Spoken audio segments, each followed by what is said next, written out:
I want to bring Wick back, but I need a new render. The one I have doesn't have the charm that it used to. That's fair. Like, you just need like a new you need to like generate the new voice again or something. I need to fix Lauren, because currently I can't hear Lauren. I changed, like, instead of plugging in my headphones to my mic, I've plugged my headphones directly into my computer, because plugging it into my mic was causing like a weird fucking issue where occasionally I would like mess with the volume of things and I would like blow out my eardrums. I don't know why. And it works fine when I set it up where I plug it into my computer, but I can't hear Lauren anymore, and it has something to do... I don't want to touch, like, the actual, you know, like, the TTS bot part of it,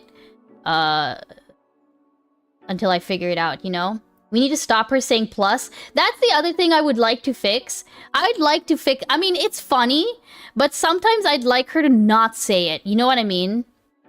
Like, she says all of the... Like, she tries to give a voice to all of the punctuation. Oh, je ne sais quoi. Yeah.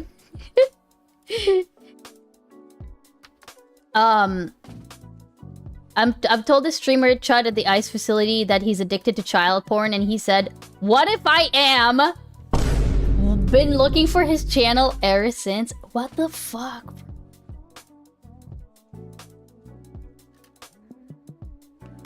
Yo, what the... I honestly cannot believe... Like, okay, on one hand, it's like, I can believe, right? That this is the state of the fucking world right now. Did y'all see the, Let me actually pull this up, because I saw a really good, like, cut of Democrats, like,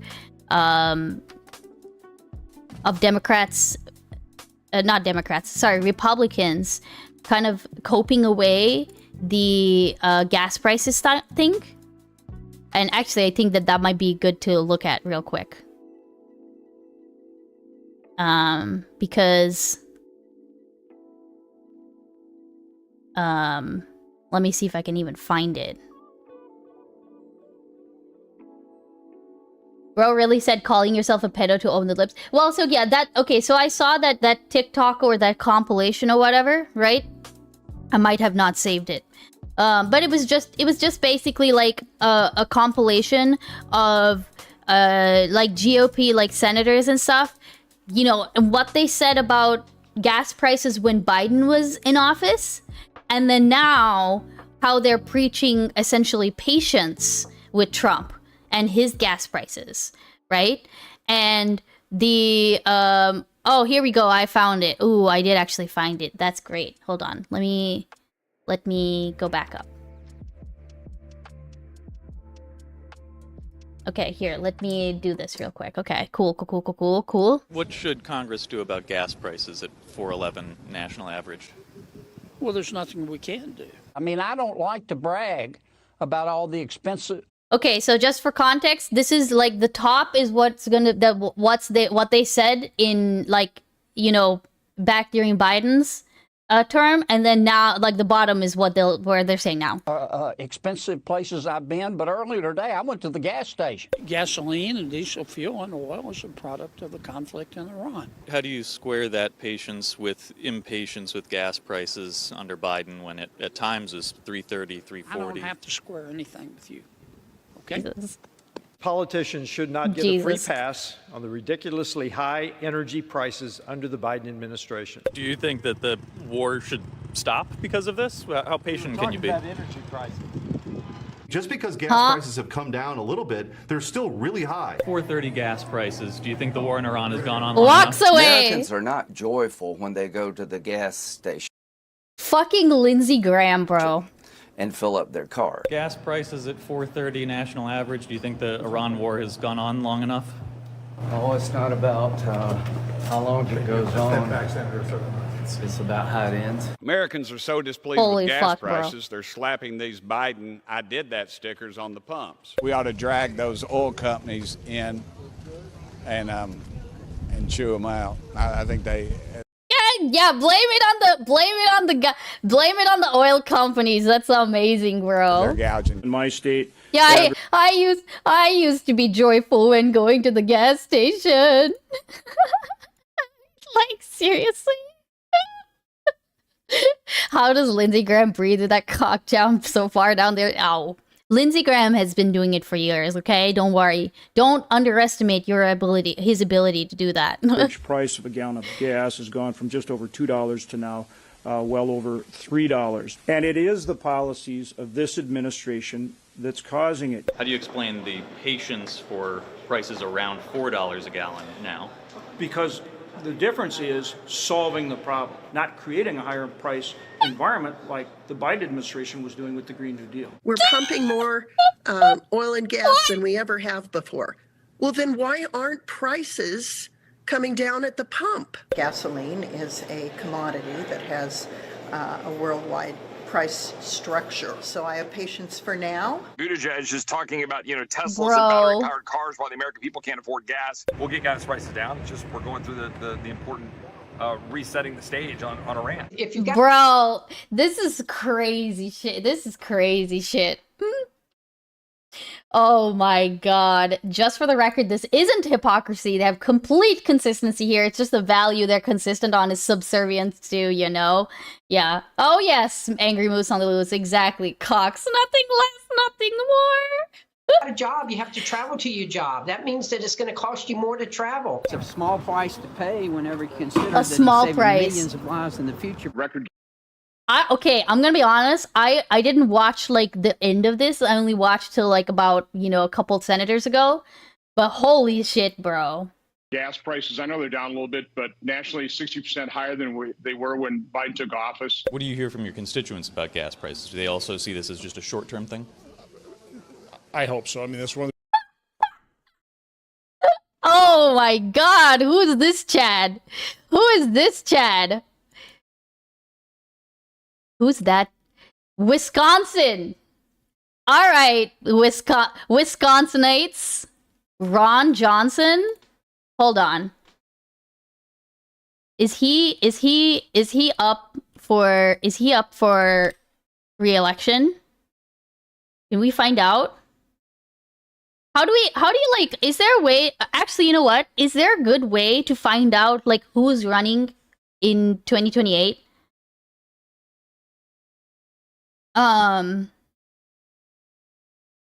Okay, wait, here, let's finish that up and then I want to check. What do you hear from your constituents about gas prices? Do they also see this as just a short-term thing? I hope so. I mean, that's one of the reasons I'm communicating. Google? Yeah, I know Google, but like, I want to know if there's like a... What should Congress do about gas? Okay, it's restarted. Ron Johnson was re-elected in 2024. Okay.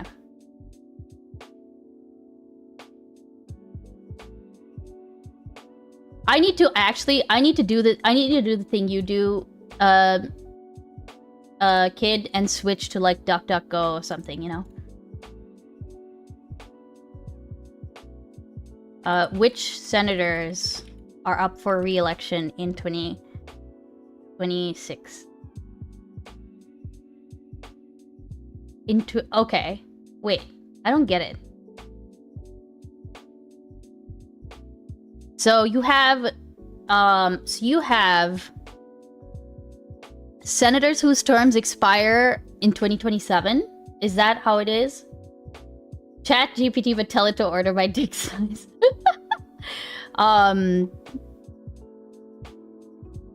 Cory Booker. John Ossoff. Gary Peters. Jack Reed. This is the Democrats. Republicans. Tom Cotton. Lindsey Graham. Yeah, I know Lindsey Graham's up for re-election. I'm gonna do by the way, I do plan to do this like a whole segment just for South Carolina. I mean, I don't think I have many chatters that are like, who live in South Carolina, but and also North Carolina, but I think that's one thing that people need to do more often. I think is like specifically like hone in on their state I know it won't apply to everybody, but I think that's what we need to do, you know what I mean? South Carolina is a very interesting state politically. Oh yeah, I've ranted about this before. Like, South Carolina, they are incapable of, like, voting for Democrats. But this time around, there is actually a pretty good chance that we can get somebody. Like, there's some real, like, talk, you know? Like, Lindsey Graham has actually been, like, really fucking bad recently, so I kind of want to do, like, a stream that's specifically about that, and, like, who are the people you could vote instead, you know? But yeah, to go back to what you were saying, Hybrid, right? Wait, let me see where I can find it.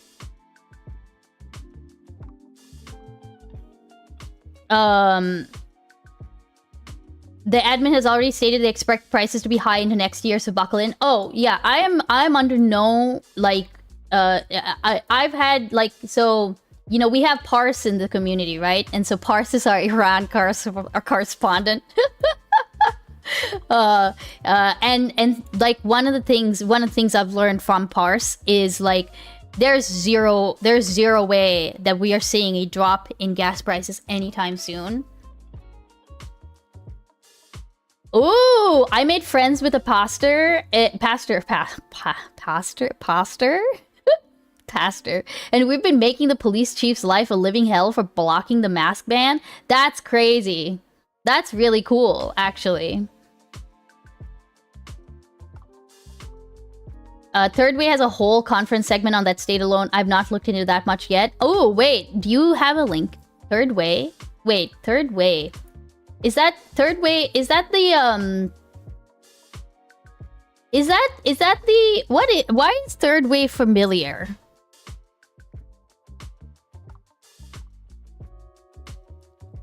A pasta! Italian hands. Yeah. Too much. I've been watching too much Sopranos, okay?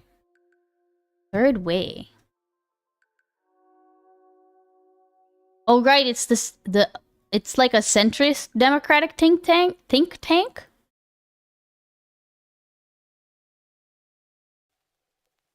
Third Way is Clintonism. Okay, interesting. I'll still take a look. Third Way explained. Third Way politics. Do they have, like, a channel? Or are they just, like... Is that guy gay yet? Spoiled. Third Way, the boogeyman org that everyone thinks is corporate pack evil, cabal, smoke, and backroom stuff. Third Way is corporate down shit. I'll look into it. I mean, I've heard the name before. But apparently they don't have like a channel in their own right. Third or fourth way. I've been having bi-weekly meetings with the Portland City officials, and all I do is talk shit. And the pastor is so not. It's so based. I'll link 1 second. All right. They're not evil. They're very data-driven and quite decent, in my opinion, but no one watches their stuff. They have a channel with a whole-ass 8-hour conference every 5 to 6 months. The problem is that, like, 8-hour conferences, that can be, like, you know, who has the attention span to sit and listen to an 8-hour stream? I'm kidding. When is Kid going to Congress? Good question. All right, Kid, what's happening?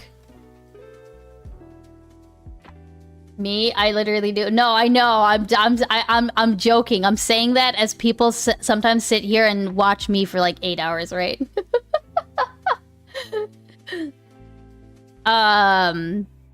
But yeah, like these people. So like, okay, so yeah, okay. The point of me bringing this up, by the way, okay, is to I am circling back around to the pedophile thing.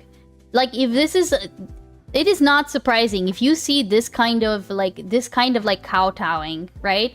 And yeah, you're right that in their mind they think they're being fucking consistent.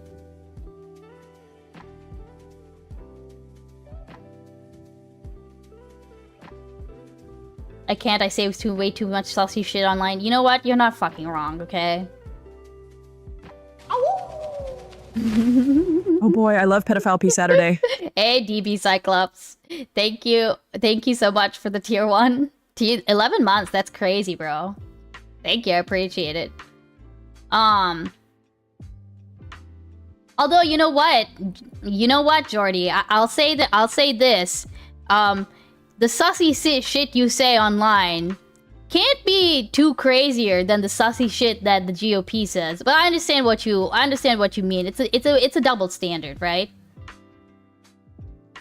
South Carolina video, whole conference. Okay, here. You know what? I will add this to my... Let me add this to my watch later. I'll say that even if it's like corpo dem or like centrist stuff, in places like South Carolina, that might be what people need, because like I was saying, you can't get like a progressive. You can't get people to vote for a progressive in South Carolina. It's just not possible.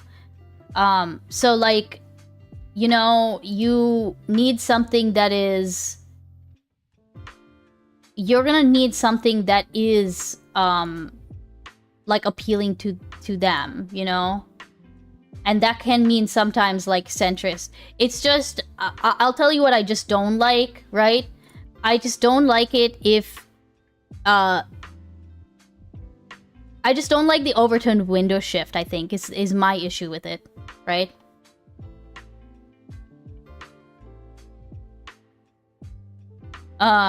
That's part of the problem, and unfortunately, I mean, I think it's very funny. It is actually very funny to like think, oh yeah, that like, yeah, no, you say sus shit, but also the GOP says sus shit. There's a difference. There's no way that the sus shit that you say is going to be accepted in like the current politic. You know what I mean?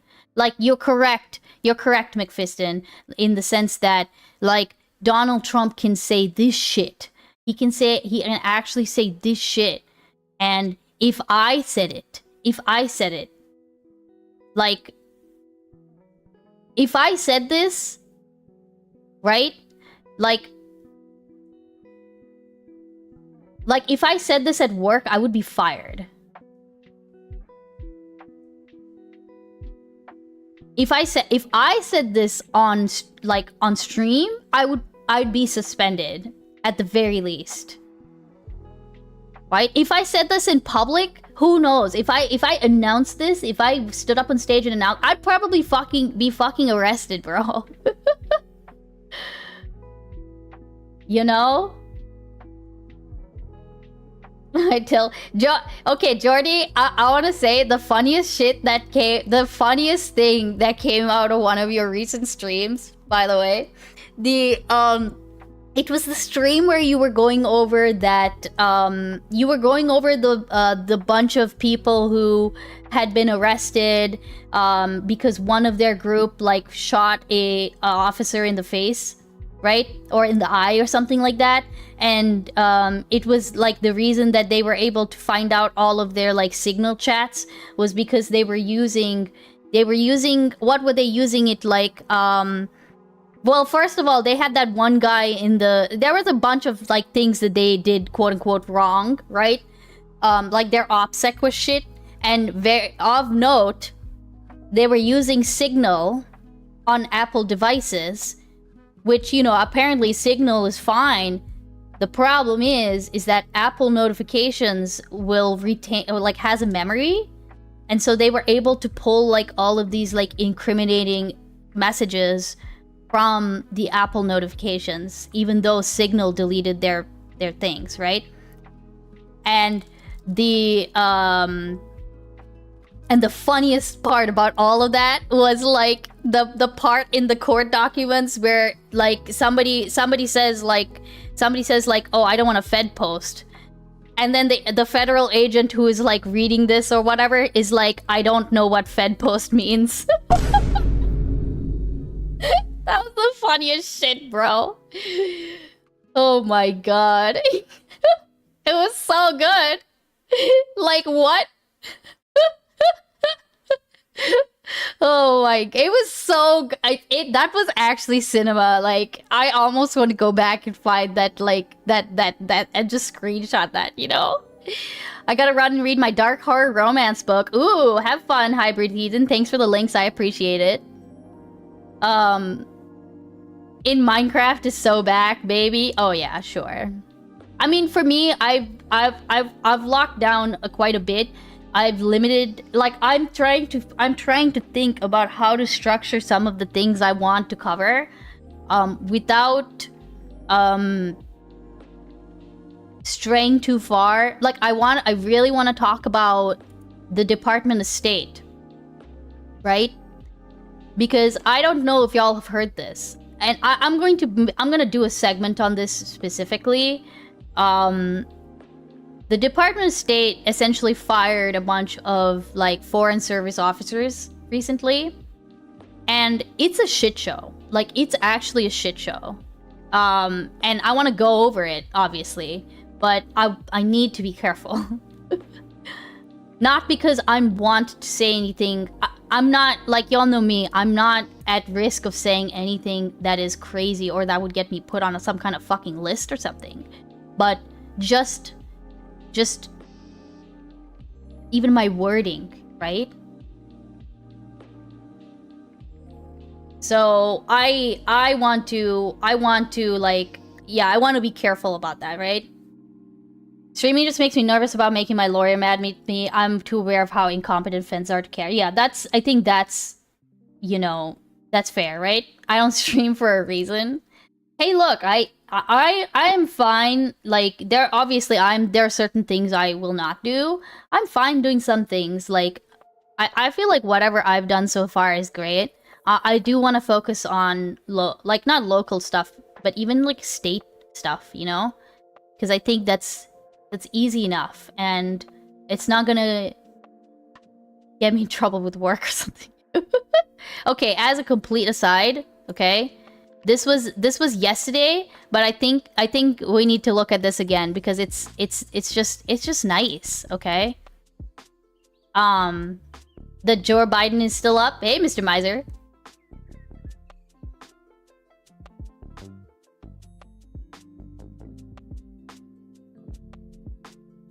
Sir David Attenborough turned 100 yesterday. 100 years old. I wish I'd found this yesterday to post in my announcement thing. But yeah, I hope he lives like I hope he stays alive, man. We need it. We need David to stay alive. If you're not actually fed posting and have arguable violent intent, then you're fine. Being louder is way cooler. Yeah, that's fair. Hermes' attempted assassination failed. Yeah. 100 years of wait, what did he do? Wait, really? David Attenborough is like one of those guys that's like, he's done so much. I found out, okay, listen, I found out, director quote. Okay, what did he do, okay? Where did he see? Someone was,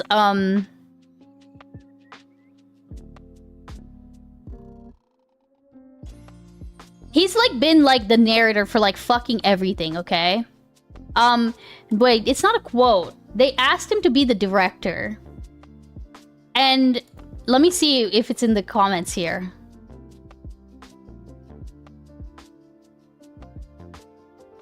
Somebody said this. I need to fact check it, but I love that he was offered the job of Director General at the BBC. After his stint running BBC Two, he basically said, nah, I'd rather pal around with gorillas if it's alright with you. Wait. I know he probably didn't say it like this.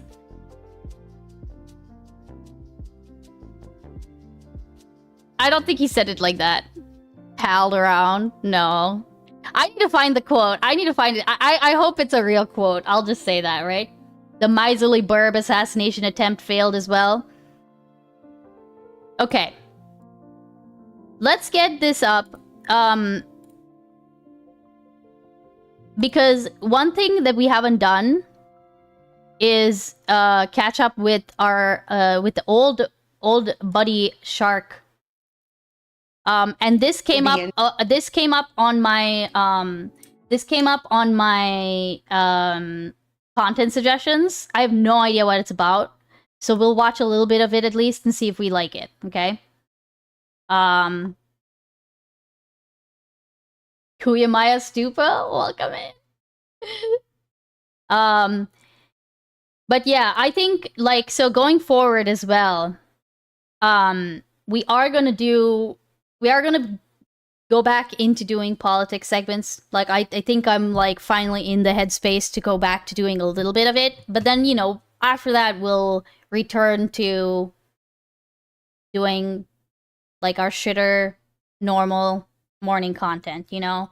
So I might have it be where it's kind of like, okay, here's the politics segment, and then from here on out we're good, you know? All like signal shifts. Now this might still be political. I have no idea. It just says responding to smug TikToker who's worse than I thought. So I have no idea what this is about. Might be political, might not.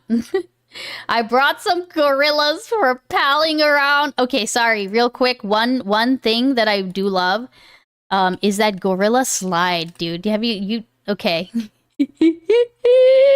It's political? Okay, that's fine.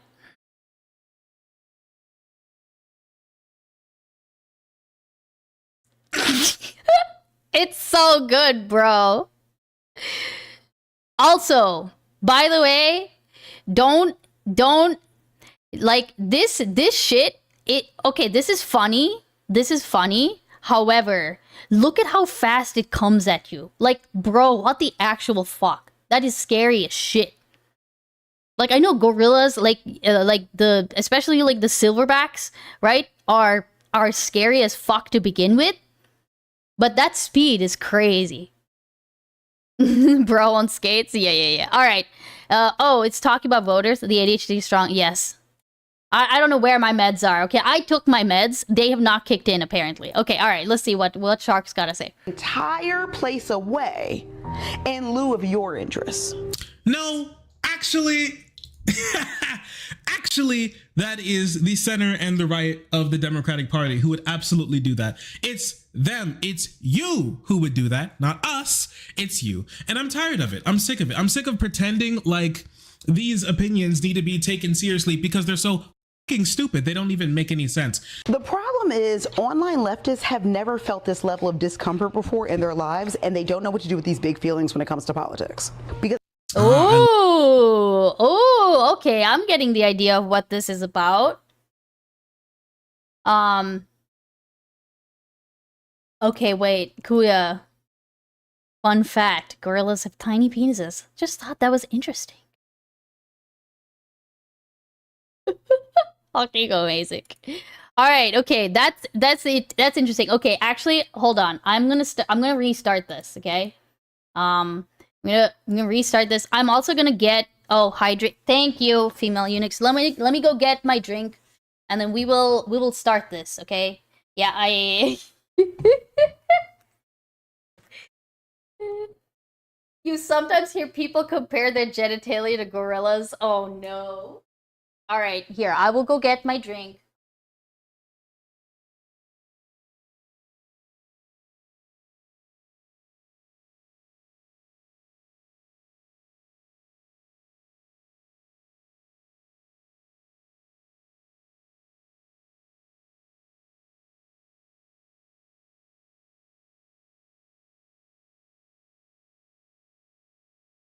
Hold up, is that Shark? It is Shark. I have not seen Shark in a long time. I think I'm sure. What did he do? Is he based of soy here? Well, I guess we'll find out. Okay, here let's start it. Let's start it over. Okay, let's start it over. I love the. I've not caught any. I've not seen any Shark content in a very long time, so this will be interesting. you would rather throw the entire place away in lieu of your interests. No, actually, actually, that is the center and the right of the Democratic Party who would absolutely do that. It's them. It's you who would do that, not us. It's you. And I'm tired of it. I'm sick of it. I'm sick of pretending like these opinions need to be taken seriously because they're so fucking stupid. They don't even make any sense. The problem is online leftists have never felt this level of discomfort before in their lives, and they don't know what to do with these big feelings when it comes to politics. Because I love the condescending. I love the being so condescending. So true. I don't think leftists have ever felt bad ever before. Until now. A lot of these online leftists only started voting in 2016. Their boy Bernie did not win, and so clearly the entire system was broken. So, I don't know where she's pulling this information from, but I will say one thing, which is a lot of people who do consider themselves like progressive and left-wing did start voting in 2016. And that's because Bernie Sanders brought a lot of people who weren't voting, and who were disconnected from politics into the Democratic fold. This is actually something that Democrats have said themselves and should be thanking Bernie for, which is bringing a lot of people who before wouldn't even consider voting, let alone voting for Democrats, into the Democrat like voter rolls and contact lists and people who they could reach out to hopefully bring to the polls. There's so many. That is interesting because for me, 2016 was when I was able to start voting. I only became a citizen in 2015, and so the very next year was like the first year that I could start voting for like the presidential election. And so I didn't know jack shit about, I knew something, I know a little bit. Also, you have to turn 18 first. Yeah, that's true too, right? Yeah, and they're right, exactly. Here's someone who says that's when I could start voting. Is it my fault for not being bold enough to vote in 2016? I do understand. I think I understand where the criticism is maybe supposed to be pointed at. It's maybe supposed to be pointed at older leftists, perhaps, who didn't vote before but then started voting in 2016. But I think that what Shark is saying makes sense, because why would you be mad that people started voting in 2016, you know? You have to have a base level desire not clouded by DNC advertising campaigns. It's literally her fault for being old. She thinks everyone is old and young people are stupid, too stupid to have feelings, casual catharsis. I mean, yeah, the other part of this, is also like the assumption that these people who started voting in 2016 who were older then rage quit because Bernie didn't get in, which I know that did happen, but you can't just act as if that is that's not necessarily like what's the word? That's not necessarily like entitlement, right? There's a need to unsoification of voters analysis. When we talk about how much Bernie brought into the fold, there needs to be analysis of how many did he block from because communist. I mean, I think just any amount of bringing into the Democratic fold is good, right? Most people felt an existential threat from Trump and aligned open white supremacists around them that brought in a lot of voters, and Bernie felt like a counterposition to that horror. Well, I'm gonna be honest with you, McFiston. I'm gonna be totally honest with you. I did not see Trump as this like existential threat. I did not see him as an existential threat at all. I thought he was stupid. I thought it was a money grab. I honestly thought back in 2016 that he was going to drop out of the race at some point and like write a book and make a lot of money and like grift that way.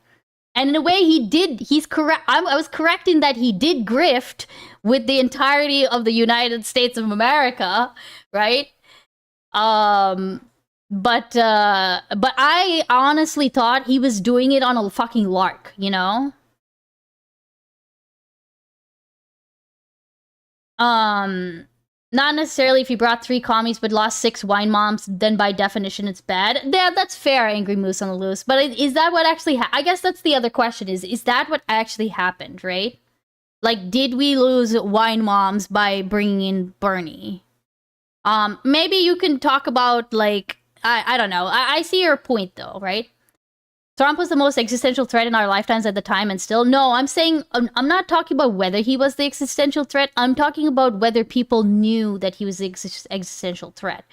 Arguably, you could say in 2024, yes, people should have known. In 2020, yes, people should have known, and they did know. In 2016, I don't know, you know? Like, I think a lot of people just, I don't know. I think a lot of people, I mean, again, I'm speaking from my experience, like how I saw him. Like, I don't know, you know? I understand, right? Okay, let's get... who wouldn't have thought about voting, who only started voting and thought about politics or changing the country for the better until Bernie started running. And he gave them something to believe in, something to want to vote for, something to fight for. And so, yeah, they felt bad before. Sorry. Yes, they did. And they probably felt worse before than right now, because I'm sorry that you have to deal with all these big feelings as you're one of the people who are trying to make sure the country doesn't get any better, any quicker. But that's not a problem. Trump also brought many people who've never voted before into Republican voter rolls. And that is a huge benefit to them. That's one of the big reasons why Republicans are doing better now than they have since Bush 1 was in office. Like, they're doing better now since like Reagan. This is like, Republicans now have more people in Senate than they've had in like decades. Really, they're doing extremely well. So I don't know like where this is coming from. This is like silly and ridiculous. You should be thanking Bernie for bringing people into the Democratic voter rolls. Democrats would be doing even worse right now. Democrats voter registration would be doing even worse right now. They would have done even worse in 2024 without Bernie and progressives bringing people into the fold. Zoran Mamdani brought single-handedly reversed Democrat bleeding when it comes to the voter rolls in New York. So you should be saying thank you, and I'll be waiting for you to finally care. Mind you, Bernie Sanders wasn't a good candidate. He thought he could. Incorrect. Went on class warfare. Turns out he cannot. Twice, mind you, because. Right, and Harris couldn't win on Joy. So couldn't Clinton and Harris both couldn't win twice as well. But hey, listen, don't worry about it. Have you even said thank you once? Oh no. I didn't care about comparative harm between the two. Bush 2 taught me how the average salt of the earth voter would view Trump going forward. I think that's part of the problem. I guess that's part of the problem, is that, like, in my mind, I saw Republicans voting for Trump. But you see that this is what I'm trying to say, right? Like, especially for people who knew Trump as just like a game show host and nothing much more than that. Like, I don't know that like, I don't even know if I would say at that point that they were just signing up for, like, essentially, like, indefinite servitude. You know what I'm saying? I think I would not say that about Republican voters in 2016. I think they didn't want the Democrat in office. That made sense to me. You know, I don't know that they were signing up for all of, like, of course they were signing, to be clear, they were signing up for Trump. They were signing up for something different. They were signing up for Mr. Grab Them by the Pussy. To be very clear, they were already debasing themselves even at that point, right? But I don't know that, like, at that point, they were all like, I will follow you to the ends of the earth, right? Oh, I see what you're saying. You're saying none of them knew what they were signing up for. That's my argument. Gotcha. Okay. Gotcha. Yeah. Hey, Parse, welcome in. People just call everything they disagree with a fascist. It became a common rebuke in 2016 for a reason, because that's how prevalent the feeling of fear it was in relation to Trump's campaign. Yes, that is true. I guess at that point in time, unfortunately, I guess we didn't really have, it was just kind of not speculation, but like this was a prediction of how things were gonna go, and so therefore it was I would say that it was very easy for people to point to that and say that's a slippery slope. You're making a slippery slope argument. Like you're calling things fascist when they're not, right? Yeah, no, I get it. I understand that, right? It was Bernie, progressives lose and it's their fault. Centrist and right-wing Democrats lose and it's everyone else's fault. Remember that. I do think it was Bernie's fault that he lost. And I'm like, at this point, I'm one to give less charity to progressives who lose and social democrats who lose, democratic socialists who lose. Not because I want to be mean to them, but because, well, they tried their best isn't good enough anymore, right? The seriousness of what's happening in the country has gotten to the point where you need to try incredibly hard. And when you lose, it's probably because you didn't work hard enough. Harris lost because she didn't work hard enough. She didn't work hard enough to separate herself from Biden, and she didn't work hard enough when campaigning. Mind you, Kamala Harris was outworked in the swing states when it comes to rallies by an octogenarian. Trump had more rallies in the swing states than Harris did. That it shouldn't be possible. She is well young enough to be able to get more work done than Trump did. Yeah, he outworked her. Trump outworked Harris. I mean, he also had a more compelling message, unfortunately, right? Like he had just straight up like lies, right?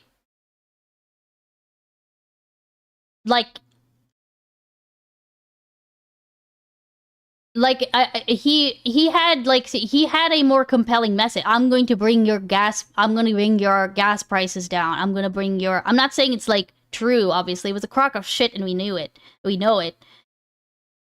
But Kamala Harris did run on joy and like essentially a continuation like a lot of the times, right? Let's see what he says about that's the other thing, right? It's like, yeah, you could say he outworked her, but arguably it is because, you know, she wasn't the candidate until like a certain point in time, you know what I mean? Joy, yeah, let's take a look. Let's listen. Trump outworked Harris and Trump outworked Clinton as well. He had more rallies and he had more campaign events and he did more work in the swing states than both of them did, and he won and he succeeded off of it. Oh, that's a point that if maybe someone can fact check that, because because it's one thing to say that he outworked Harris and like that be for a different reason, but is that true that he outworked Clinton? You know, like what happened? Like what happened there? I'm like I don't remember. I actually don't remember. I'd be curious to know. You know, yeah. So I'm a little less gracious to progressives who lose now because it is important to win. And when we don't win, it's usually because we got something wrong. And it's important to understand that and fix it rather than blaming somebody else like these people do, because you don't want to end up like her, who blames everybody else for their problems. Who blames everybody else for being disliked. When you are not persuasive, you lose.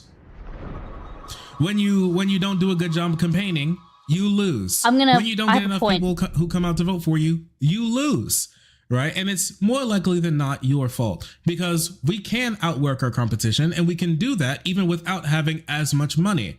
And it just takes time and persuasion and a skill set that can actually get it done. Okay, hold on.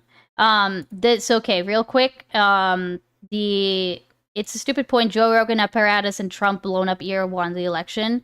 Okay, actually, this is a good point. Okay, this is a good point. The thing that I brought up and I will bring up again, okay, is we saw while I was looking for anything that could indicate, you remember when we were having that conversation about like, oh yeah, like did Hassan Piker induce voter apathy, like, you know, is he the reason that a lot of people stayed home, for example, as an example, right? while I was investigating that, I started asking people to give me data. Like, give me data. Show me data. And one thing I found while I was looking for data was essentially a study that was done on what is effectively like the Joe Rogan effect, right? And the thing that was interesting about that study, and I'll pull that up here if I can get if I get a second, was it wasn't that it did not actually talk about Hassan Piker, but oh, here we go. Here it is.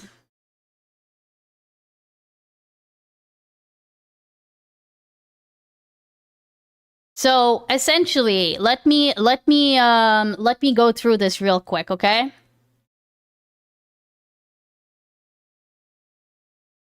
Okay. Politically, like, okay, so this was like PP versus PA, right? PA was like, yeah, here we go. Predominantly political versus predominantly apolitical. When you had politically predominantly like apolitical content creators, they actually like essentially they like you had people like Joe Rogan who present themselves as apolitical. They actually had a way stronger effect on their audience in the direction of conservatives, like in the direction of the right, right? Like, especially people who like non-political, right? Participants assigned to follow non-political social media creators instead became more conservative. Like, so essentially the Joe Rogan effect was he's using his fact that he's like an average Joe. And that actually turns people towards the right. So you're right, Angry Moose, that like that's a huge factor, right? And in comparison, by the way, here I'll put this link in the chat if anybody would like to see this paper for themselves, for the study for themselves. But I think it's like super fascinating, right? And yeah, here we go. We got Resentiment, Fear and Cult of Personality Wonder. Yeah, of course, right? Okay, here we go. Trump almost doubled his campaign stops compared to Clinton in 2016, and Clinton didn't even go to some states during the campaign at all. Interesting. I mean, if that's maybe the accusation is then just more applicable to Clinton than it is to Kamala Harris. You know, I'll see. Let's see what he says. Let's see. Obviously, Bernie was rat fucked in 2016. That didn't necessarily happen in 2020. Specifically because I personally think the people complain about Obama coming down and like coalescing the field around Biden. Yeah, I think that was the incorrect thing to do because Biden went on to lose us 2024 and get us into this mess. But that being said, I don't think that's like illegal or cheating or underhanded. If we were in the same position and some dipshit center right bullshit fucking Democrat tried to sneak their way into the presidency, I would want all the progressives in the field to drop out except for the one who's probably best position to win. Yeah, I would.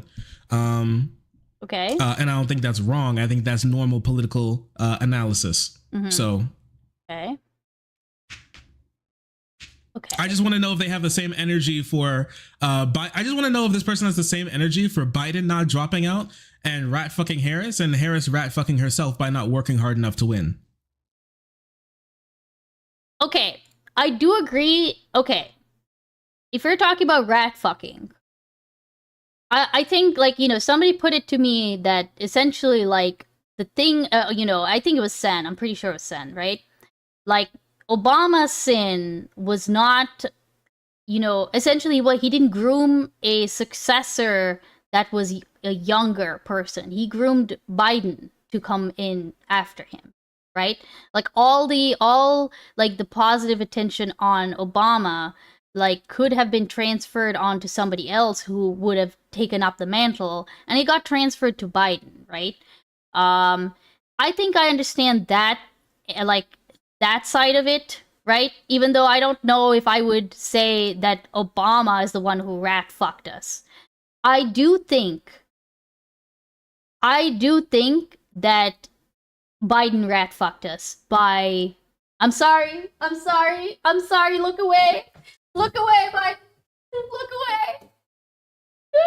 Don't listen, cover your ears. Yeah, I think Biden did rat fuck us in the sense that he said he was going to be a one-term president and then, tried to run again. Like, I think he should have... I think he should have dropped out. What are these kings? I mean, like, I think it's not so much kings as it is like it's the populism thing, right? I think if I'm understanding it correctly, it's the populism thing. We should have had a primary. No, Kawabangadi, we did have a we technically did have a primary. We looked into that Gorilla coming back on. What's the 2024 primary? I mean, actually, you can see that that's exactly what we did have a primary.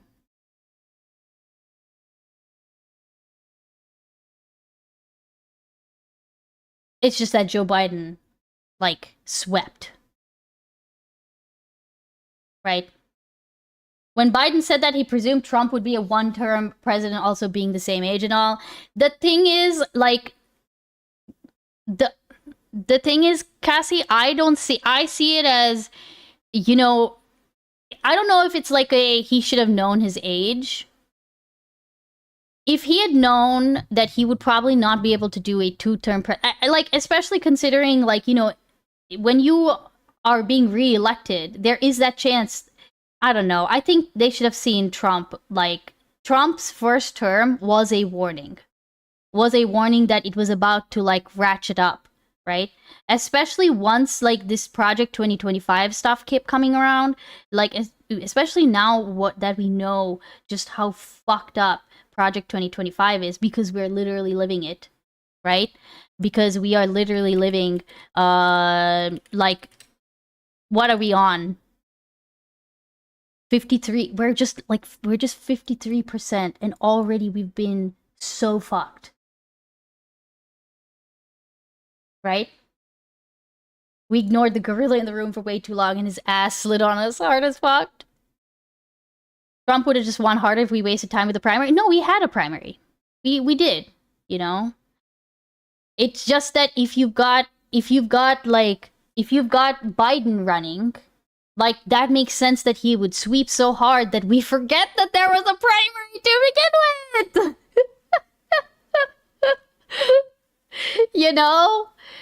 I understand what you mean, though, when you said we should have had a primary. I think Biden shouldn't have run. That's kind of it, right? It's not even that nobody wanted to run against Harris. I know that it had to do with essentially, like, funding. Like, Harris was the only person who could have, like, essentially inherited, quote unquote, Biden's funding, which, is funny because, yeah. Anyways.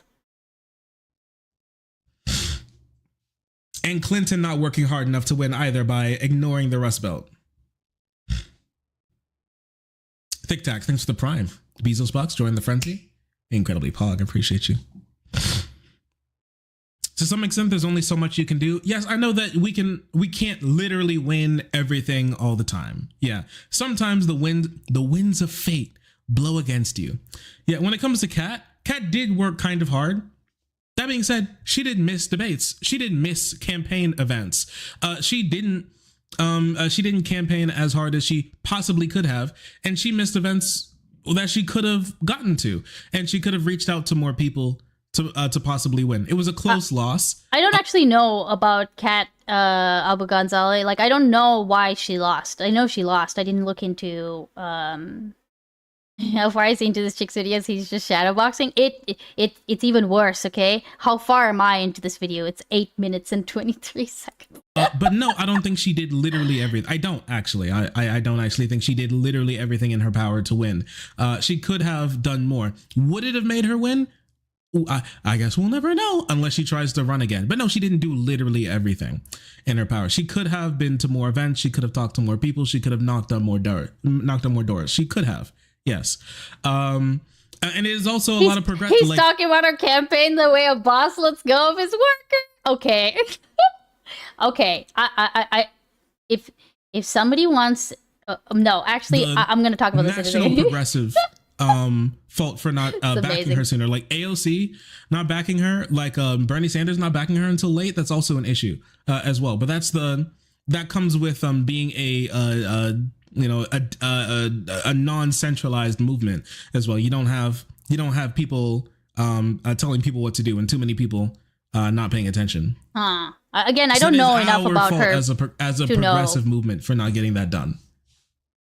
As well as it's on the politician as well too. Yeah. That was their first election.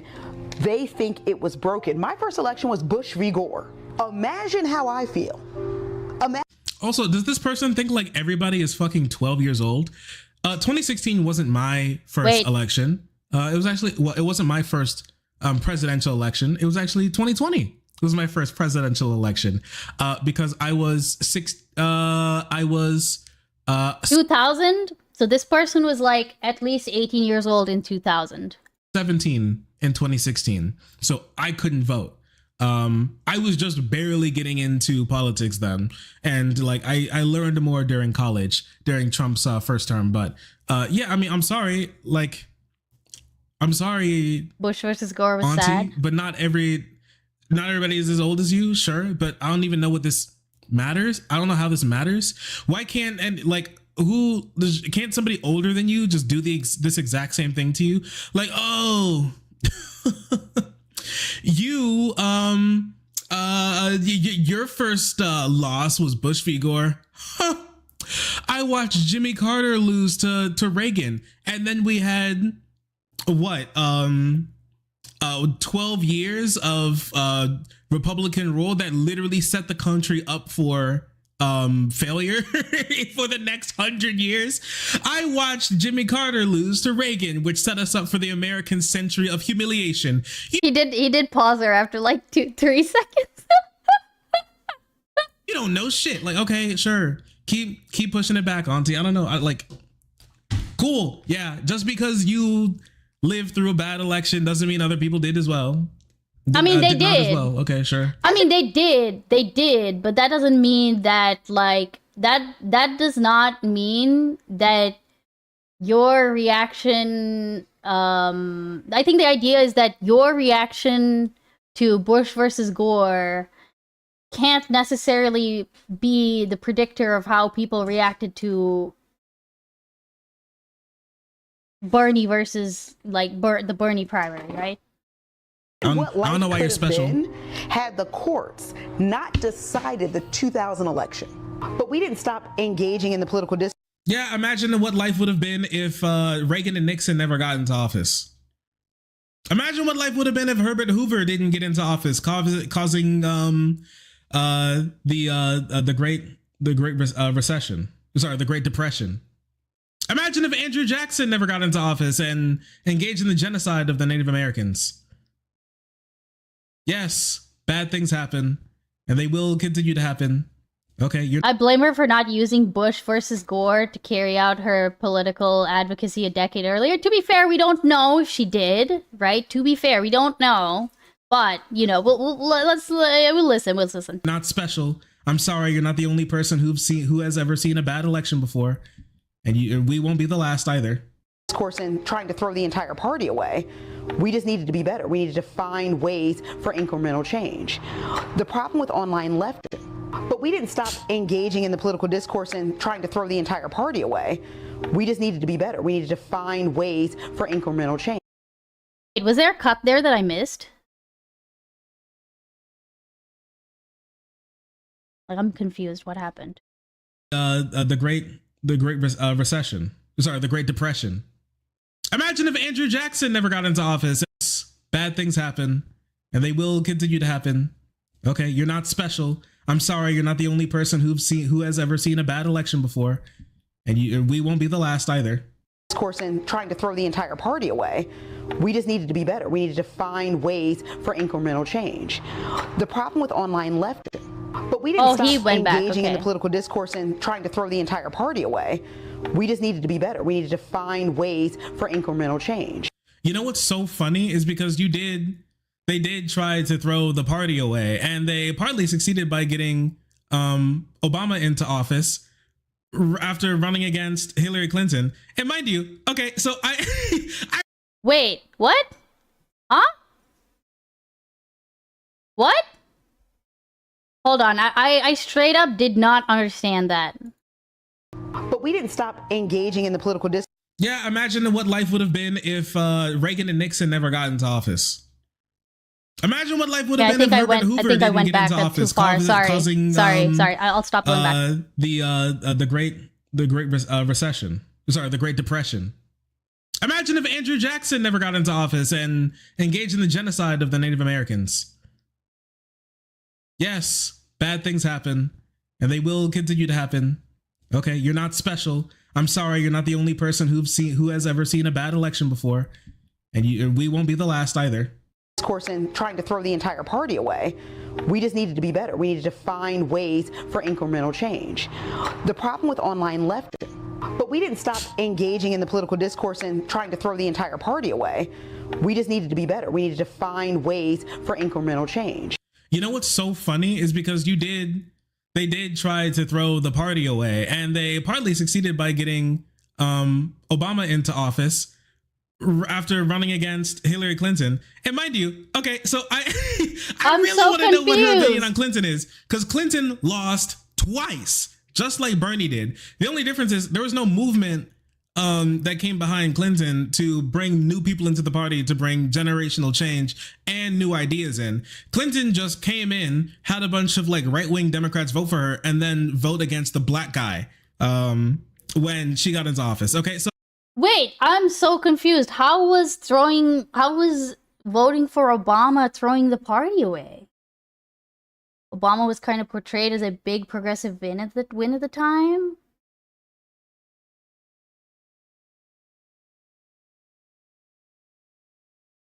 Because Joe Obama's a regular Dem. No, I think he was seen as a progressive candidate. I don't know about like super progressive. I wasn't there. Look, I wasn't there, okay, when Obama was elected. I wasn't here. I literally was not here.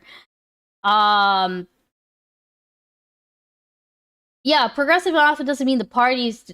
Okay, is that what he mean? Is that what he means when he says like that they threw the party away by voting Obama? Okay. Oh, well, sorry. When she ran, she didn't get into office. So, okay, yeah, like they wanted to throw away the party, and that's why Obama got into office, who came in as the young generational, aspirational change in the party. That was the point. Why are you trying to erase history to make it seem like Obama was just some normal Democrat of the time? Well, okay, hold on. I know this, Rare Popo. Don't get me wrong. I understand that, yes, he was seen as a groundbreaking candidate. But does that mean throwing the party away? I don't know that I would characterize it in that way, I guess, right? Everyone considered the choice radical. I guess if you explain it in that way, maybe, but I don't know. Let's keep listening. During Obama run, there was definitely a progressive feel to his campaign. That he said fell right in line with the Dem playbook. But that was after he was elected, right? Like, I understand that. Like, I think that's my understanding of him. Okay, yeah, when the whole like movement and energy behind it, which brought so many people into the Democratic Party, that brought so much new energy into the party that didn't live up to the hype, unfortunately. I do know this. But was a big boon for the Democrats, and also a massive generational change from the Clinton, like from like the Clinton era of politics. It was like the first big change for the Democrats, you know, since the end of their 40-year rule and since the Bushes. Like, it was a really important like I remember moment. That this. wasn't just like a return to form. It wasn't a return to form. The problem with online leftists and their love for Bernie Sanders and him not winning and them not actually doing any kind of reflection on each other is that they feel like if they just are radical enough, people will come around. You're trying to revolutionize a country that still has lynchings. How quickly do you think America will turn to your cause? Truly. America's 250 years old, and 60 years ago, they finally gave black people the ability to vote. But you guys can't even win on the local level. Why do you think anyone's going to elect you for president? This is so silly and ridiculous. This is so dumb. Like, I just came back from the centrism rally. It was so amazing. Everybody was holding hands and chanting, better things are not possible. Okay, bro. Yeah, Stairs and Zoran, Stairs and AOC. Like, there's so many great progressive and leftist politicians across the country, way more than existed in 2016, even more than existed in 2018. And, you know, there is actually a lot of information out there to show that progressive politics is starting to become way more popular. Hutch likes to post this a lot, but it's this, I can't find it at the moment, but it's this analysis of the last elections that show who gets more votes above and below replacement. And what it showed is that Okay, I actually want to see this if he's got that analysis. I'm actually curious about this. Yeah, Hutch mentioned. Yeah, he did mention Hutch. He did mention Hutch. But like, I need to. Okay, hold on. I'm gonna let him cook. I'm not sure where this is going. Up to 2024, progressives actually were doing poorly. We got less votes. Let's say there is a district and it's plus 10 Democrats. On average, like a really strong leftist would get like plus 8. A centrist would get plus 10. And then like somebody who's further to the right would get like 11. That's what it was like back in like 2016, 2018, 2022, right?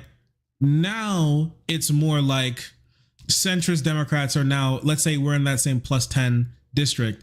Right now, progressives get like plus 10, centrists get like plus 9, and right-wing Democrats are also around like plus 10, plus 9. Just like it's starting to become way more even. But what this shows is that progressives are becoming more popular. Yeah, I want the data. I want this data. I would want this data because I think I definitely think that Republicans are losing in the sense that they are actually, you know what? I wonder if I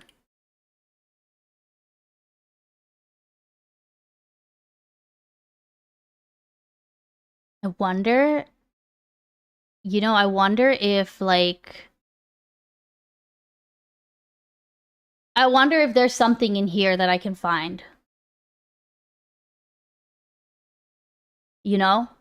I think we need to I think that needs to be fact checked. I kind of wish he would have shown some like data, right? And I guess I understand he's probably like referencing something else he's already talked about, but yeah. Spoiler, this is Tucker 2028 endorsement announcement video. Oh no.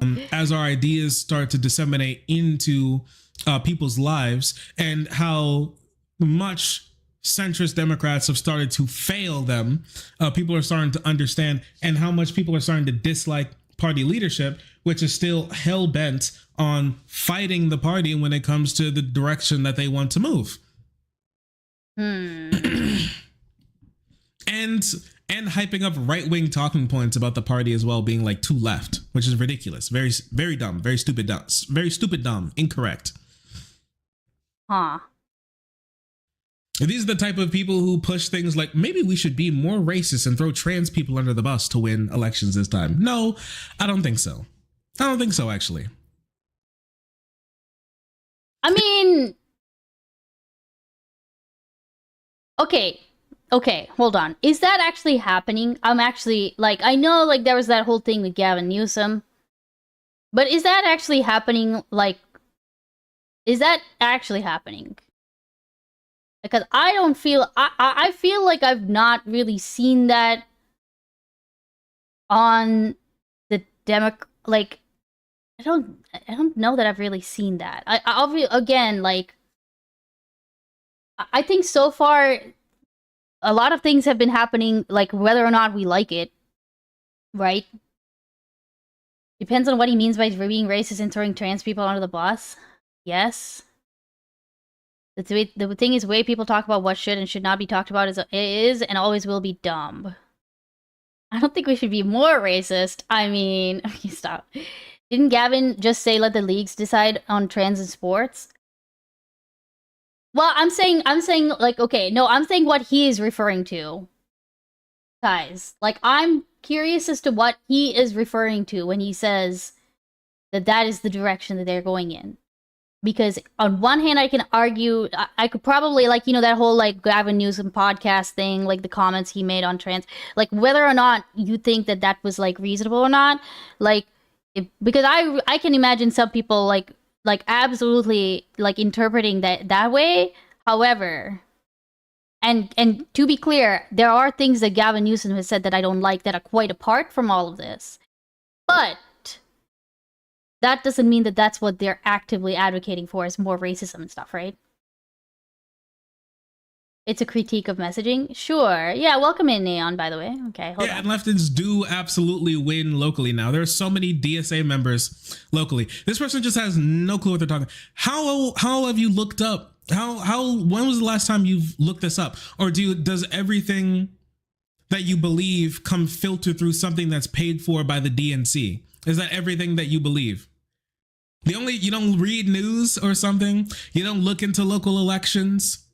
You don't keep up with it? It is pretty soy. It's pretty soy. Read what the DNC feeds you. You eat the slop that the DNC feeds you, and that's your entire worldview. Is that it? No, there are so many progressives and leftists, DSA members, at the local level now, and city council, on school boards. I will say that if this is true, if it is true that local, you know, like, local progressives are making headway, like, you know, then we are not going to see that, necessarily speaking. Like, we're not gonna, like, hear about it. We're not gonna hear about it as much, right?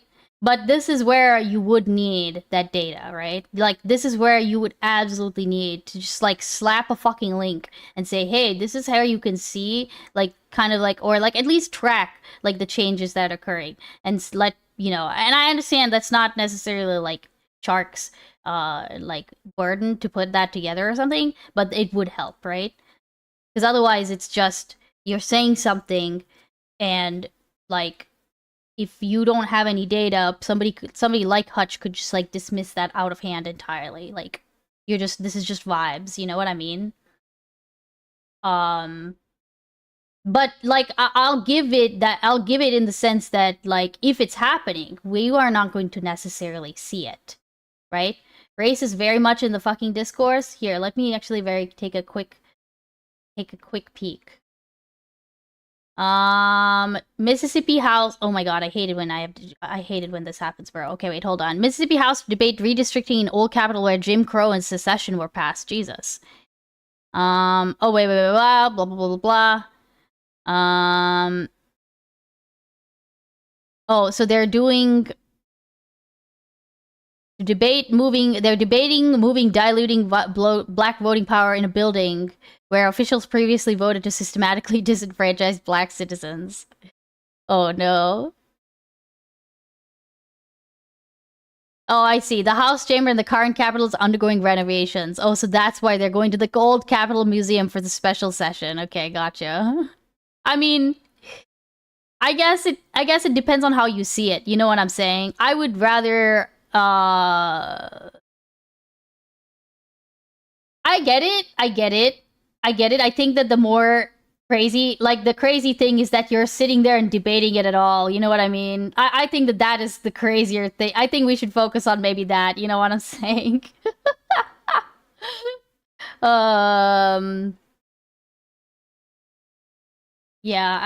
Yeah, no, well, they didn't, no, no, I get it, I do get it, right? Like, I'm not saying it's not relevant or that it's not a big deal. I do think it is a big deal. I think just the Supreme Court decision is just fucking disastrous. And then this Virginia thing is even more disastrous, right? So, but I guess, like, to me, the fact that it's being redrawn at all, right? Or that it's being, like, talked about. That's the part that's egregious to me. I think that's, yeah. In legislatures, it's a really big thing happening right now. Yeah, here we look. Yes, see, Newsom throwing trans people onto the bus is a huge concern. So that's winning that's more, and one we are of. becoming more popular. But I want to know if there's anything. You have no presence in Congress, and instead of you understanding, You have no presence in Congress. Now, is she talking about specifically online leftists? Like, is she talking about people, like, just people who bother her in her comment section? Is that it? Is that, like, the only, like, leftist movement in the country? Just people who bother her in her comment section? Is that it? People who she see get like too many likes on Twitter? Is that it? Is that what we're talking about here? Because we're talking about actual leftist organizations like DSA movements, like the DSA,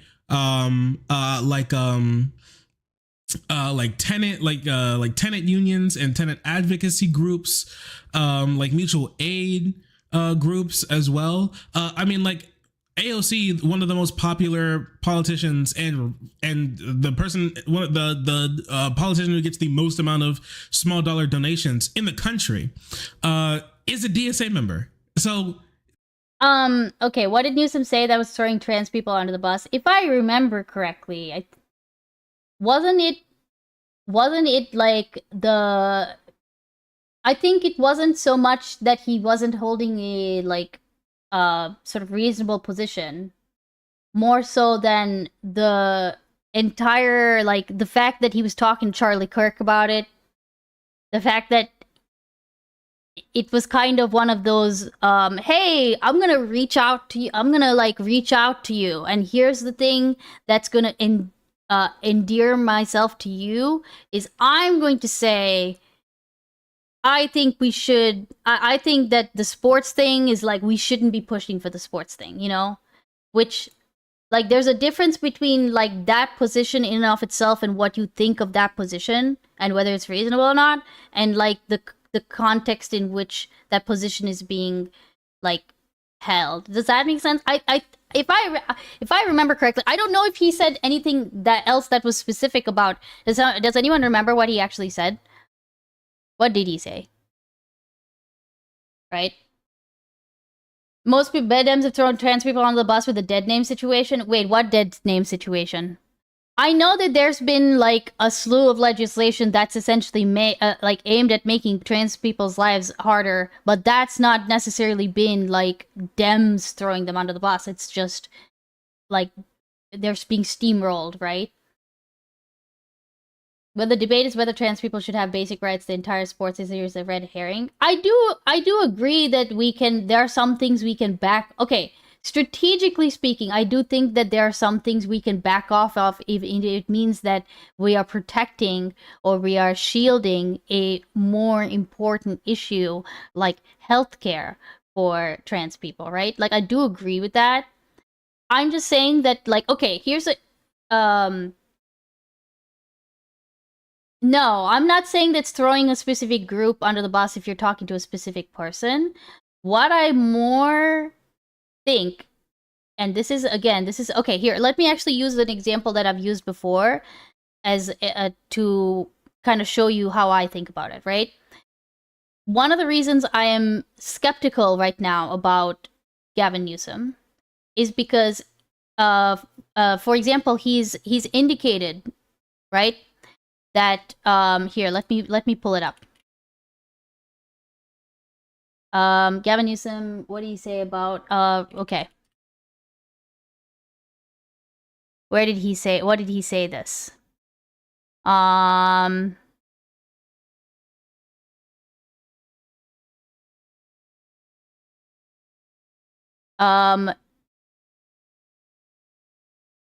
Like he pushed for return to office like initiatives, okay?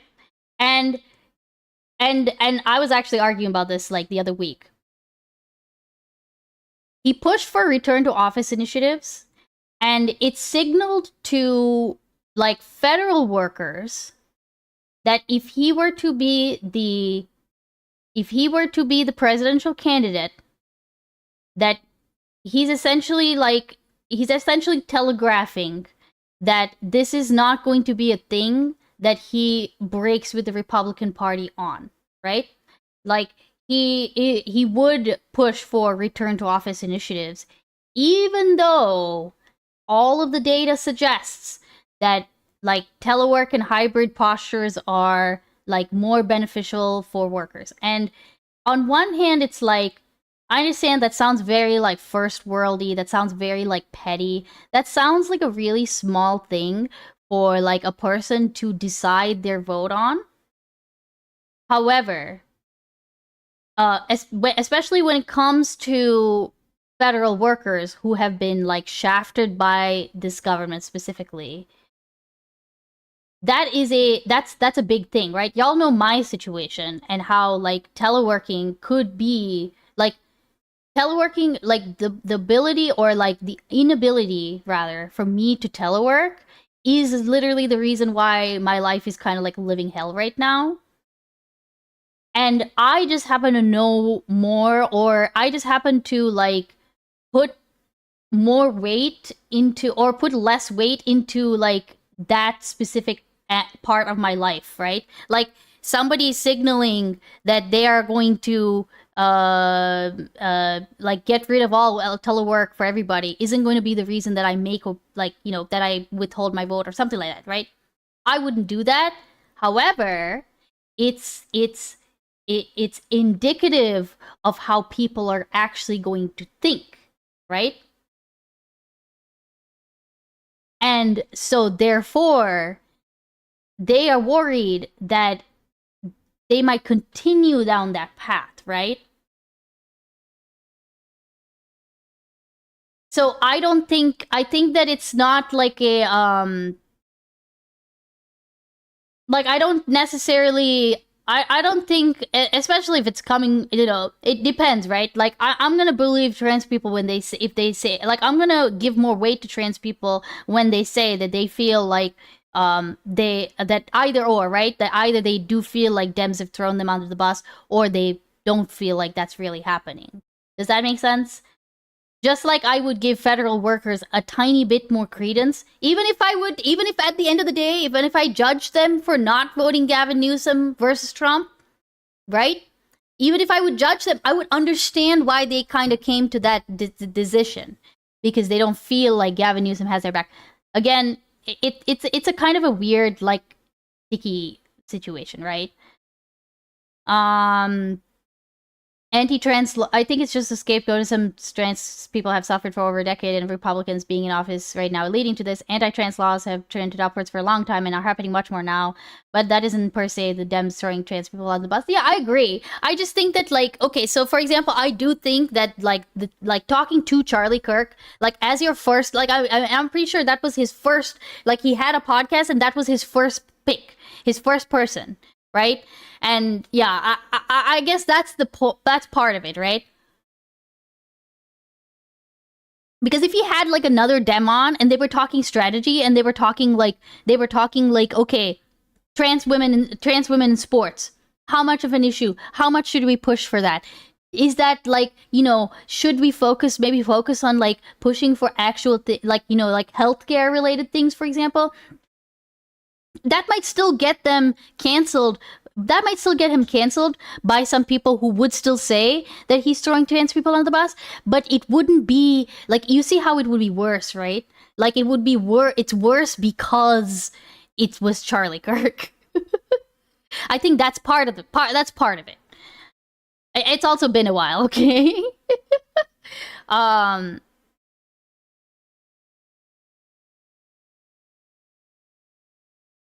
yeah, okay, here, let's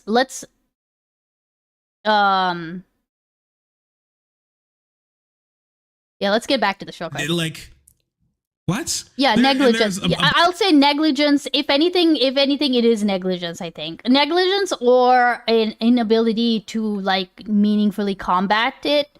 Because they're in, like, sink or swim mode.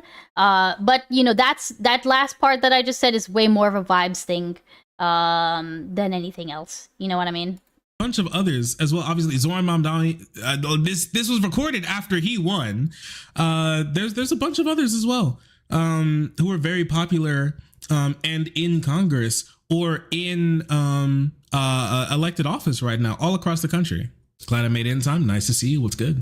That even though you don't agree with a bunch of Democrats, you know Republicans don't give a shit about this country. You would rather throw the entire place away in lieu of your interests.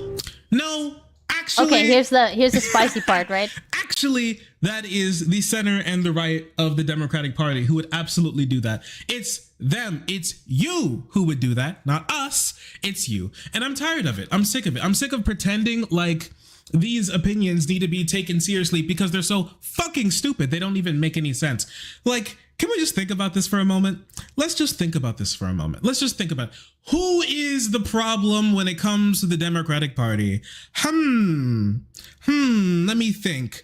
How would we even figure this out? I have an idea. Let's think.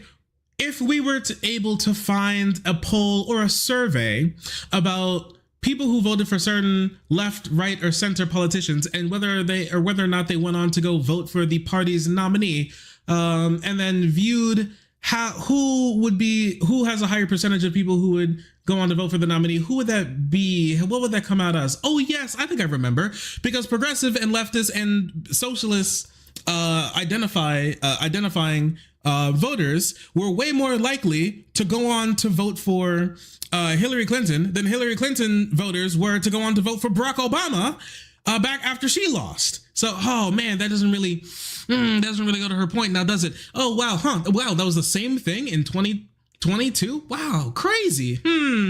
Really interesting. What's some is that like an autopsy thing? I'm actually curious now. Is that an autopsy thingamabob, right? That sounds like autopsy data that he's referring to. Again, I wish he would link it. Is it really true? I remember leftoids' apathy about Hillary being warmonger. Well, okay. Angry Muslim List, part of the problem is that the data that we do have, that we've gone on stream, it doesn't really cover, like, why, like, we were able to find data that talks about, like, the breakdowns of voters and how it changed a little bit, but we did not see, like, anything as to why or anything like that, right? You know, again, when I put this up, I'll put links to the data that I found, okay? I'll be better. I will say, I don't know if I agree with this, if I'm gonna be honest. I think I see Hillary as like part of the reason why I see Hillary losing was, like, she was like a very establishment candidate, and Trump was like anti-establishment, and that's what was like popular. That's what was run. Like, Bernie seemed like anti-establishment, you know. And she had her own baggage, and that's not to say she wouldn't have been a good president. I think she would have been a fine president. I think it would have just been, like, more of the same, which people didn't seem to want at that time, right? Like, the whole drain the swamp thing, like, was very compelling for people, even if they didn't know what the fuck drain the swamp meant, right? They didn't know what it meant. And so when Trump went in and made the swamp worse, they couldn't recognize, like, even if they could recognize it for what it is, they wouldn't have been able to see it, right? I have been impressed with Malmadani and excited to see how he'll enact his plans. Yes, that is also true. I mean, I think okay, the real question is not, like, would a progressive win on, like, good values and good rhetoric and good, like, backing? But, like, it's more so, what do we do about these places that are, like, allergic to voting for even centrist Dems, right? Like, you know what I'm saying? Like, I know I talked about Susan Collins last time, and part of it is because the whole idea is, why would we want, if we have a blue-leaning state, why would we want a Republican in there? If we could probably get in a blue person, I want a Dem in there. Like, even if it's another fucking Fetterman, that is going to be better than Susan fucking Collins, right? However, I would take a Susan Collins in a red state because of her tendency to sometimes vote with the Dems, right? What we do is ranked choice vote. Oh, I would love that. Yes. Yes, that is correct. What you do is do politics. Doing politics can be about representation of whatever people happen to believe. Yes, that is also... that Democrats do need to... They need to grow a spine. That's what I would like them to do. Because I think what they're doing right now is good, and I'm happy that we are winning all these, like, special elections. I am absolutely happy to see, like, you know, all of these, like, special elections on the side here. This is the Vote Dem subreddit, by the way, which I follow. It's pretty good. It's like, you know, it's good to keep track, at least to keep track of what's going on, right? And that's great. However, I think that we need more than just a strategy to win the midterms. We need a strategy beyond that, because absolutely I can 100% see where if we don't have a strategy, we would absolutely get fucked. Like, either we would get fucked in 2028 or we would get fucked in 2032, right? Hey, welcome in, Cade. How you doing? So yeah, we'll let's just see. Let's see. What's some other way, huh? Oh yes. What about let's say democratic priorities? That's really important in Congress. Yes, you see, who held up the $15 minimum wage vote? Back during the Biden presidency, who was that? Was that AOC? Was that Bernie Sanders? I remember. That was Joe fucking Manchin and Kristen Sinema who did that. Oh man. Oh, that's not good, is it? What about Build Back Better? Yes, it was the Progressive Caucus that held back Build. Oh. That's cool. Is it because you're like 1,000 subscribers now? Congrats to that, by the way. Go follow that guy. Doesn't exist. Yeah, I'll link it to you. Wait, no, that was Joe Manchin again who did that. Oh, that we were all supposed to say who is the patron saint of the Democratic Party we need to keep in Congress because he's so good and we need him. We need him, bro. Oh man, shoot. He can do a good rant. He can do a good rant. Yes, I get it. Let's move into Trump Part 2. Who voted for Trump's nominees for Congress for his administration? Yes, I totally forgot that it was Ilhan Omar and Rashida Tlaib that voted for Kristi Noem to be in the office. Oh wait, Wait, did he finish the video? Wait, I forgot. That's John Fetterman who did that. Oh wait, dang. Man, well, I mean, I know progressives are totally giving Trump whatever he wants in Congress. I mean, like, there was recently that really long 40-day shutdown that happened. There's that shutdown that happened. How did that work? Wait, the shutdown that just ended? I thought we got concessions out of that. How'd that get done? Who funded? Who helped override the Obamacare to get it cut and have 10 million people over the next 10 years get dropped off of their health care. Oh yeah, that was the squad who did that. Oh wait, I'm wrong again. That wasn't the squad. No, that was the 8 centrist Democrats who voted along with the Republicans to undo Obamacare. Oh man. Oh shoot, man. I mean, that did happen. That did happen. We talked about that, right? We talked about that, and I am going to do like a follow-up to my Susan Collins thing. Probably not on stream because I am a little too liable to get distracted. But the like Susan Collins being a crucial vote, or like a more crucial vote on that, wouldn't have happened if it weren't for the fact that Democrats were crossing the lines to enable that to happen. So I'll take that, you know. Oh, but I remember Rashida Tlaib was upset at Joe Biden for fucking bombing her grandma. It must be the progressives' fault for all of these, for the Republicans getting their way all the time.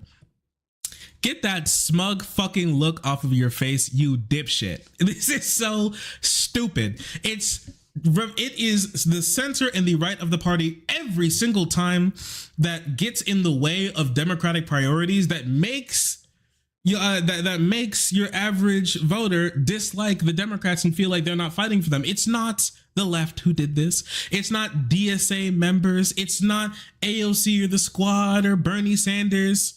Right? It's not them who's doing it. It is your side of the party, okay? It is the Hakeem Jeffries and the Schumers and the Mansions and the Cinemas who are doing this, okay? It is not the left of the party who's holding back these democratic priorities. It is you and your politician that you will always hype up who are doing this, okay?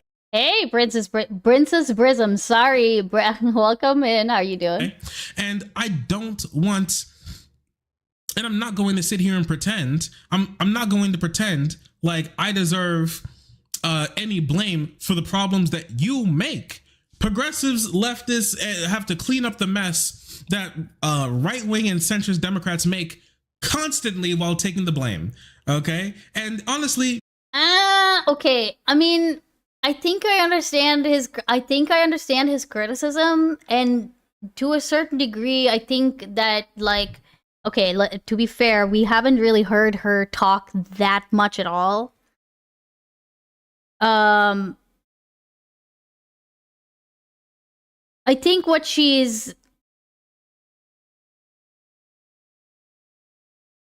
I think I understand the criticism. I just think that, like, it's also... Like, I don't know that she's not criticizing Dem centrist. I don't know this lady, to be fair. I don't know what she thinks about centrist Dems or the, like, you know, the Dems that like kowtow to the right, you know, or who vote to confirm people, or who like cross party lines to do this, you know. Like, I don't know how she feels about those people, right? The problem is that like it is easy to focus on progressive candidates and their failures. Right? It is very easy to do that. And I think that if that's all she's doing and she's not going to acknowledge like the shit that centrist Dems have gotten us, or if she's not going to acknowledge that there are absolutely times where, like, you know, the Democratic Party will, like, you know, put their thumb on the scale. Like with the Henry Kuehler, the Henry Kuehler race that I've talked about before. Like, if you don't ever think about it in that way, then yeah, that's a problem, right? But yeah, I don't know what she thinks about centrists. Like, he went on a rant about centrist Dems, and like, you know, a lot of it makes sense, but let's see. Okay, hold on. Wait. Let me get like a... Oh no, what does centrist really mean anyway, winner guy? She's advocating for slow incremental change by wagging her finger at people who are more progressive. She's masturbating at the fact that she did the bare minimum. Okay, no, that she is doing that. I think the worst thing is the not acknowledging that there's going to be like absolutely times where they put the finger on the scale where like progressive candidates are going to get a shit end of the deal simply because of the fact that they are progressive candidates and not like I do think you have to be smart when you're putting in progressive candidates. Like if they were never going to win anyway, then you wouldn't want them to dilute your vote, right? One thing that somebody has brought up is that race that Sen was bringing up, that race where like people I guess are talking about it now. Oh my god, what is it? The one that Hassan is backing. Where prior to Hassan's support, it didn't seem like he was going to really oh my god, what's his name? Saeed something? I am blanking right now. But Abdul, like it's one thing to do things like, you know, I think I don't know, I have to think about this a bit more. My thoughts are kind of all over the place. Yeah, you deserve to no longer have your voice heard because your voice is fucking stupid, okay? And it sucks and it ruins the country. You are a part of the problem in the country, and I hope one day that you will be stepped over for a better world, because you need to be getting out of the way for the adults in the room to do to get to work. Okay, I know your ass was all for Cuomo. Okay, I know it because every other centrist Democrat who were running circles and were screaming to high heaven about how Cuomo needs to get out of office were perfectly happy supporting a sexual predator once he was running against somebody who was Muslim and too far left. Even though we're talking about New York. She's only on TikTok, bro. I'm not logging into TikTok right now. And Zoran Mamdani Mamdani did an amazing job bringing the country together to undo all the horrible work that centrist Democrats have done in New York, because a lot of people who aren't from the state don't know, in the movies, the heroes defeat the villains in New York. In the real world, they get elected into public office. Okay, that's what actually happens. New York has had like 20 years of politicians who are all like the kingpin. Okay, and the I never saw anyone enthusiastically supporting Cuomo. No. I didn't either, but his, like, I saw the attack ads that he put out. I know that, like, there was, you know, like, it's not like Mamdani won by a landslide, if I'm remembering correctly. New York, mayoral race results. Like,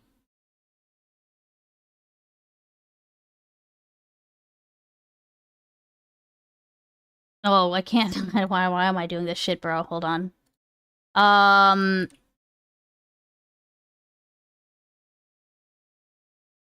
41.3 for Andrew Cuomo. 50.8. That's concerning, I would say. Like, at least it's not like, I don't know if I would call this a landslide though, right? Because I would say 41.3% on board with Andrew Cuomo, that's a lot to me, but I'm not like, that's not what that's what I don't know, really, you know? Now consider the age of who voted for who. Do we have those numbers? Wait, here, let's look.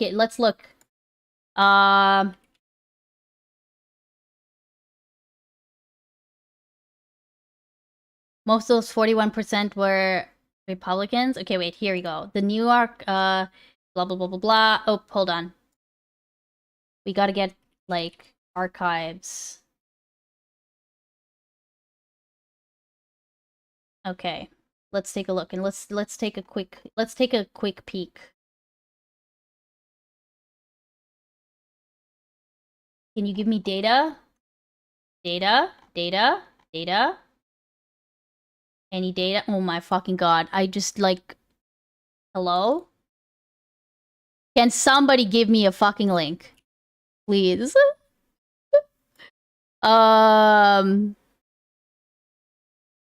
1 million New Yorkers. Okay, wait. This doesn't give me, like, a graph, though. I would like a graph. Okay. Oh, does the Wikipedia article do anything? Polling. Results.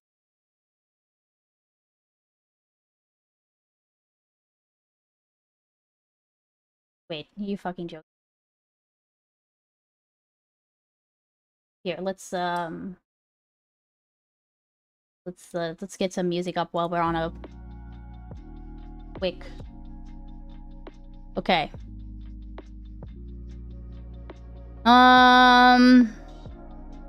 Mamdani won 61% of black residents, 57% of Hispanic.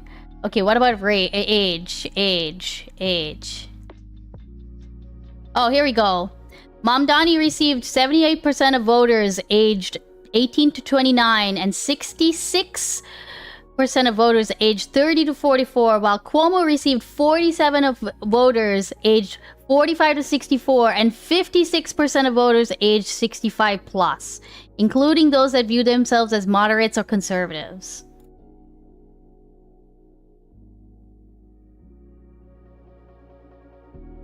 I could maybe grant that business old people or finance Andes could have been spooked by Zoran and moron.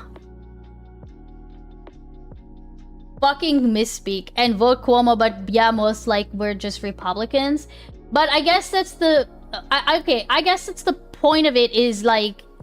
Did you just say more? I did.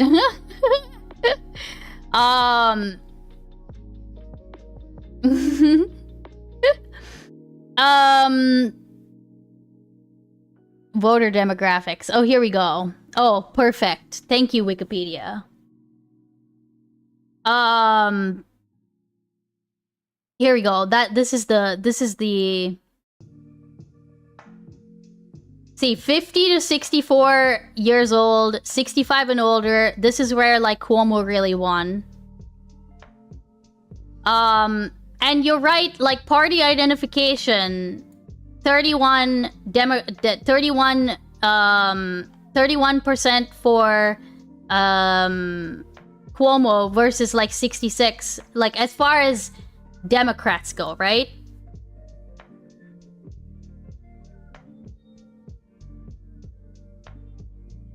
Hey Sen, welcome in. Independents also like narrowly towards Cuomo than Zoran. Here we go. Mostly moderate to conservatives for Cuomo.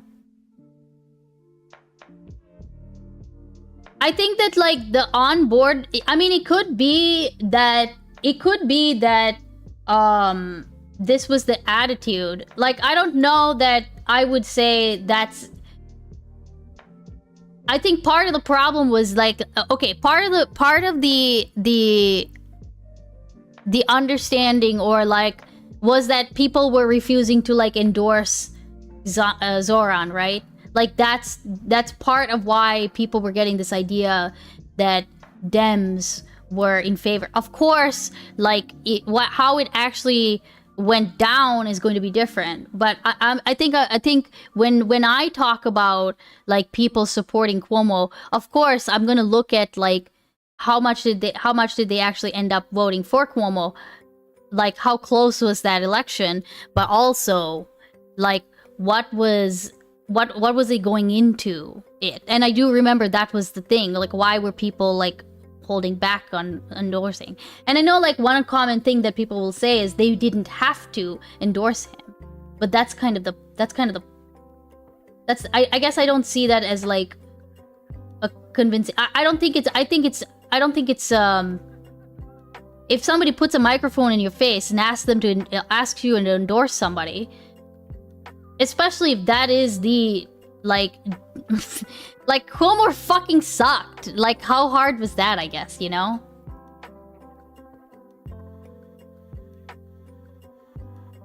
The fact that Cuomo wasn't condemned for not conceding after losing the primary was crazy. Oh, well, yes. The reason I hate this is because a lot of progressives blanket say the only reason moderate Dems win is because of Zog Machine and Israel APAC, when that isn't true. Well, I mean, I wouldn't avow that. Like, that, I don't believe that. You know what I mean?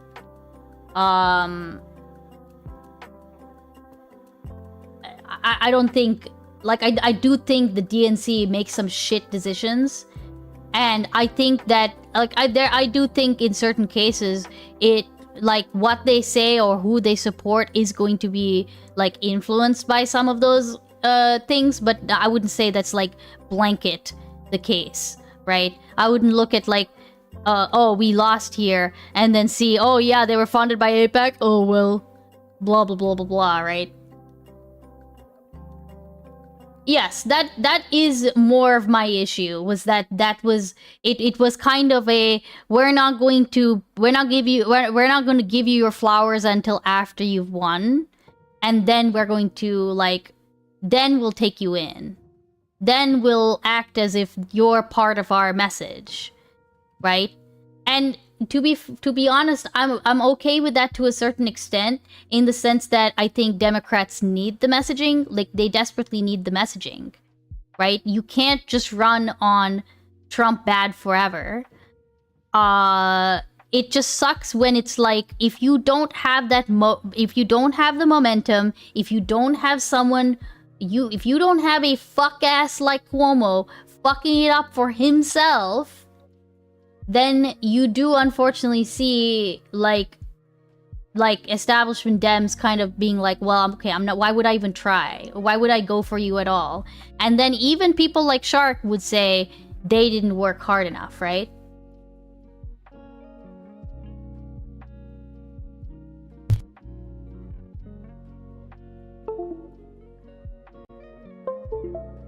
What the heck?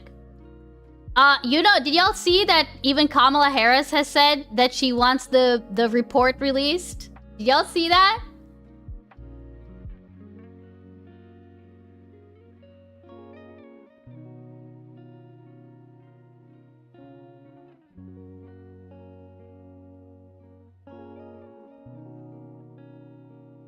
Do not show Kamala that report. Kamala that report. Release the files.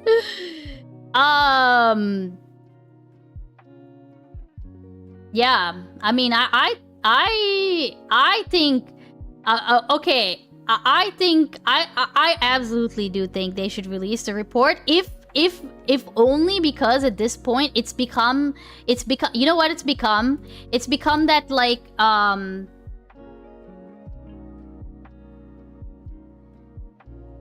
It has literally become like the briefcase from Pulp Fiction.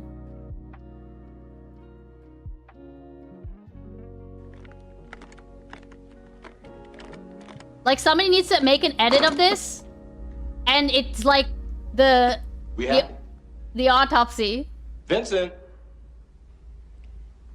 we happy? Yeah, we happy.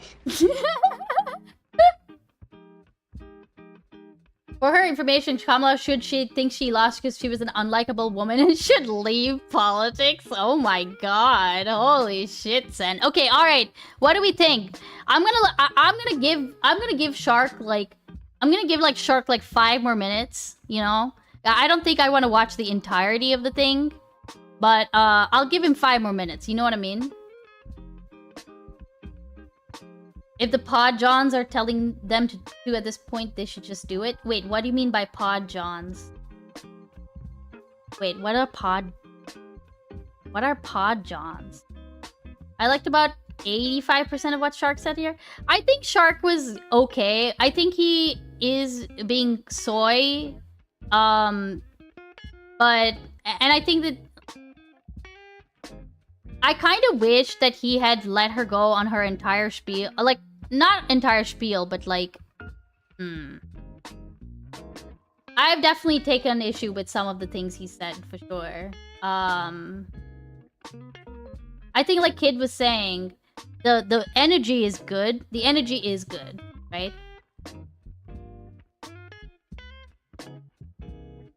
Silencing a black man. Okay, yeah, fair. All right, here. Let's give him 5 more minutes. Okay? State has just deteriorated. The city has crumbled in the face of democratic rule, and it is all your fault. The one time an actual real left-wing person gets into office, he starts cleaning up decades of mess that corrupt one-party state Democrats have left for him to clean up forever, and he gets no credit. He is a dangerous man, but not because he's Muslim, like Kristen Gillibrand would like to make you think, or other right-wing and centrist Democrats would like to make you think.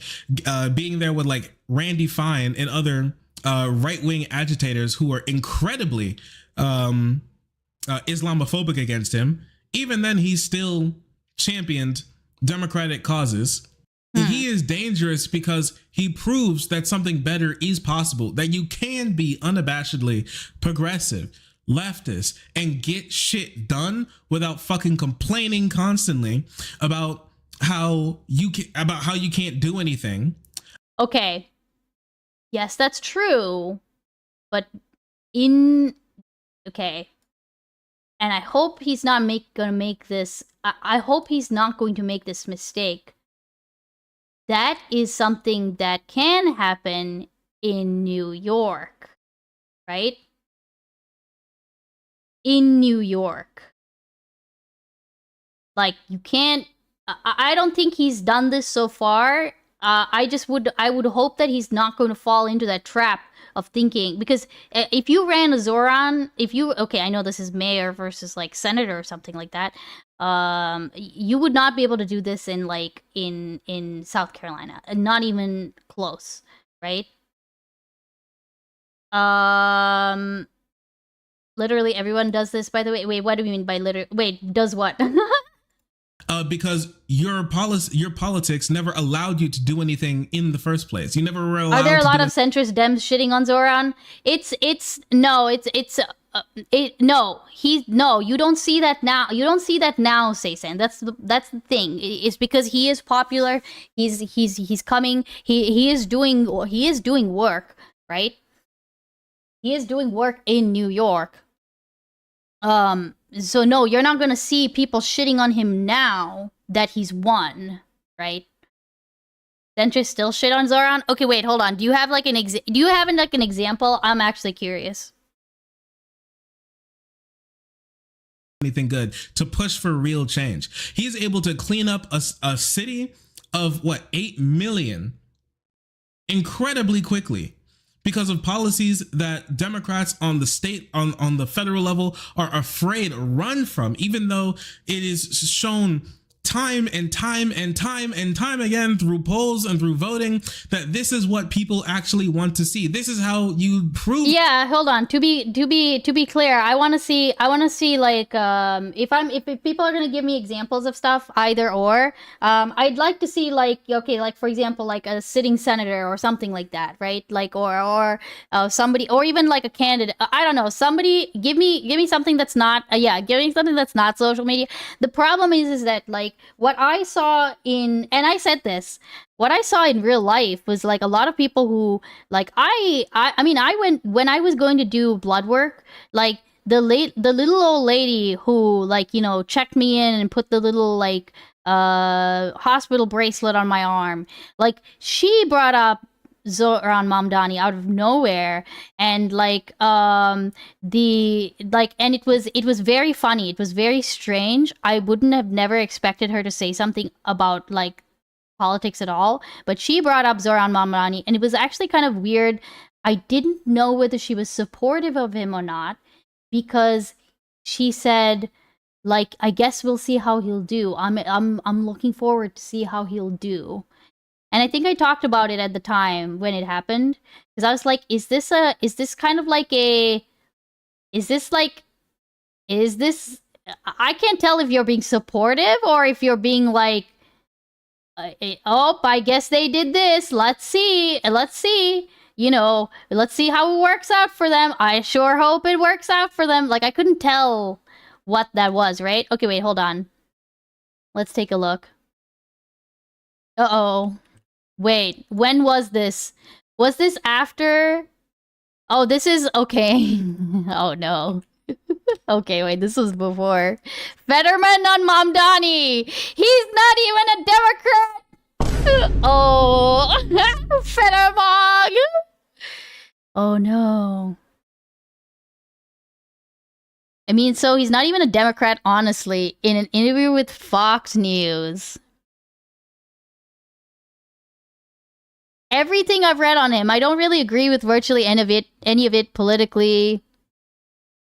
Fetterman told Fox's Chad program, echoing GOP lawmakers and establishment Democrats.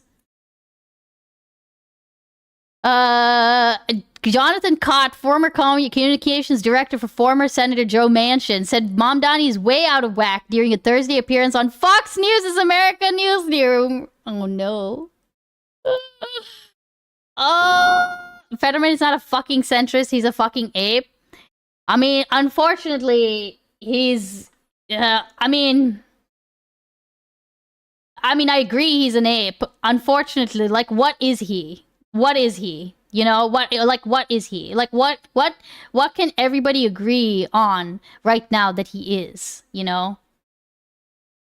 I agree. Fetterman is the only two Democrat beans. I'm glad. Says Sen. Sen says, I agree. Sen says that he agrees Fetterman is the only true Democrat. A stroke victim? Man, I don't know if I believe that. I don't know if I believe the stroke is what caused it anymore, bro. A stroke victim? I don't think he represents the average centrist Dem. Well, let's see who else. He says a democratic socialist, and that's how he should run. And that's what Democrats around the country should point out. Huh? He says he's a democratic socialist, and that's how he should run, and that's what Democrats around the country should point out. Cott said, why?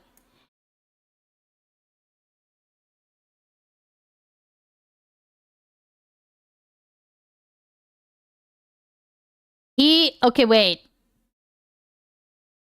Wait. Okay, hold on.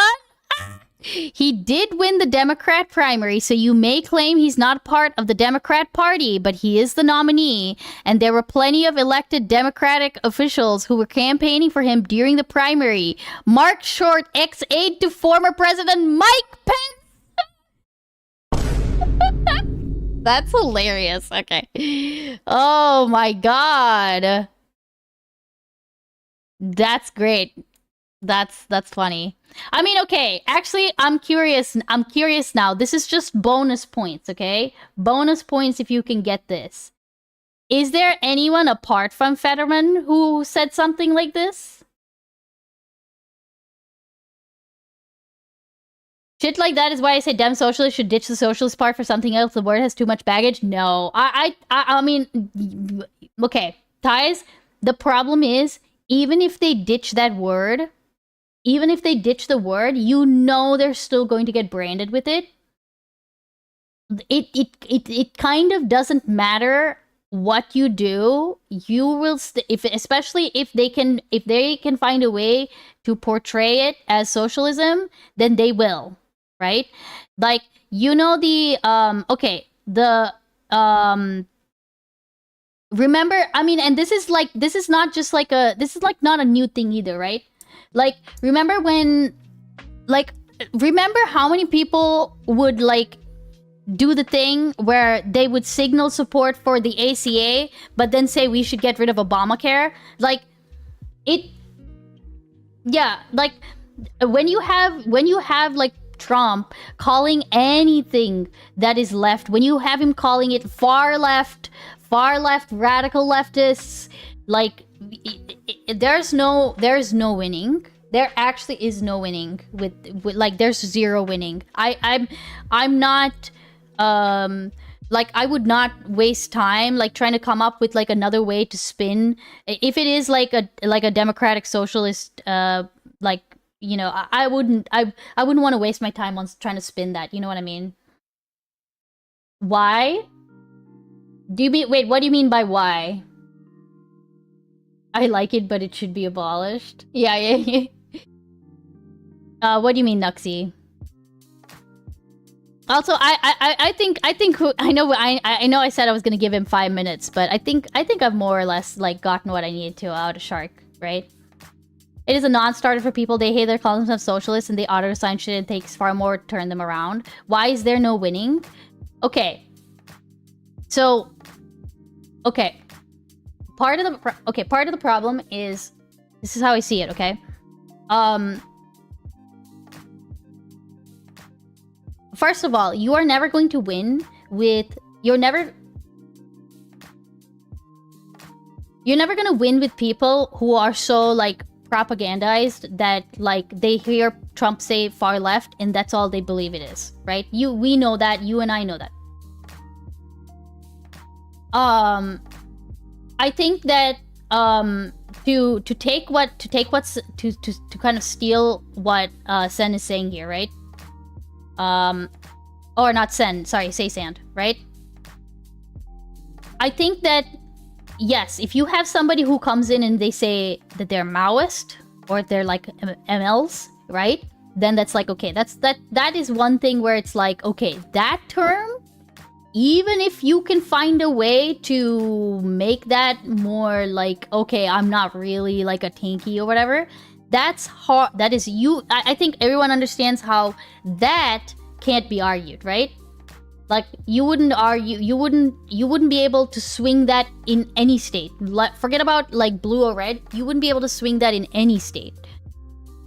Now, when it comes to something like democratic socialism, you and I probably know what that means, right? And yes, people are going to be poisoned, but if you allow yourself to then back off of the term, when it's still in a state where it's not so poisoned so as to actually be detrimental, then you are ceding that ground to them. Right? That's my position. That's my position on it. It's one thing, okay, it's one thing to back off on terms when they are sufficiently poisoned.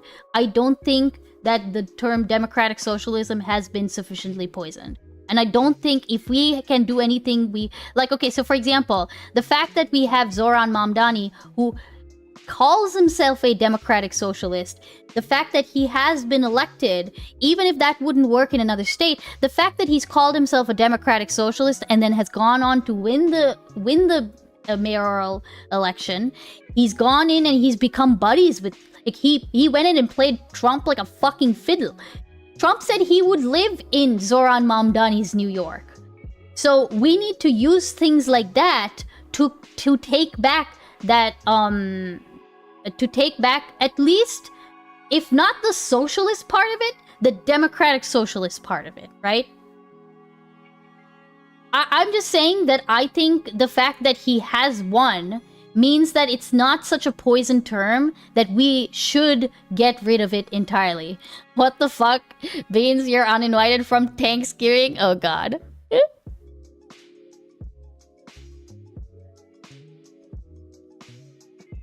I fucking hate these labels. I mean, I'm not... I guess I'm not I don't use... Like, I don't know what I am. You know, like, I don't know what I would call myself. Like, what am I? You know, I don't really know. You know? I think the word commie has definitely been poisoned, but like I don't know that democratic socialist has been, right? Calling yourself a socialist does create a barrier of entry to a political movement. I mean, maybe it's the case that we like eschew labels at all. The problem, and this is what I'm trying to say, right? If somebody this is kind of the point. Somebody's going to call you Like, they're gonna call you a socialist whether or not you label yourself, right?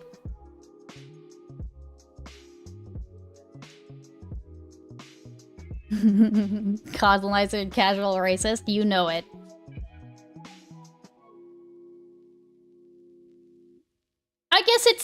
Okay, I think if anything, I would probably concede to something like, okay, using it only if you think that it's not going to harm you so much that you lose the race.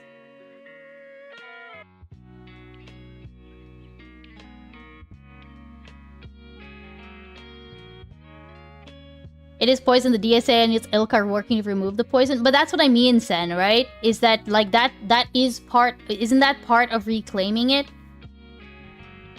Right? Which I think is probably wasted effort. I don't know. Okay, again, to be clear, I don't think I would, like, especially if that is something that is going to be the make or break, right? Like, if you're already in, if you're uncertain, or if you're only a little certain that your progressive candidate is going to win in this special election, for example, then yeah, maybe hold off on, like, announcing that you're a democratic socialist, you know?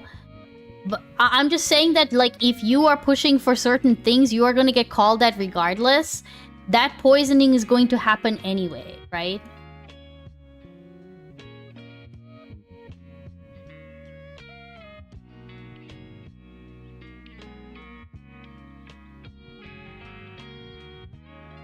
I'm of the opinion that the label should have been killed and you identify as something with the same ideology but with a different label. But yeah, Sen, but then that whatever that label is will only last for so long, okay? Until that label too gets poisoned.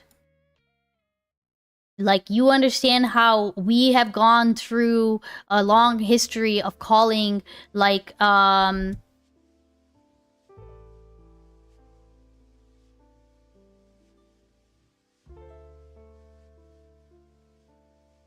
okay.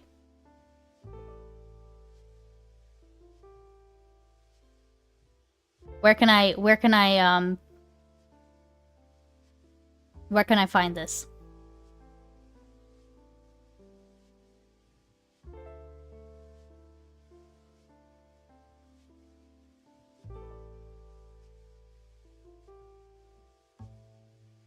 Okay. So there's this like concept of wait, I want to find examples of this, okay?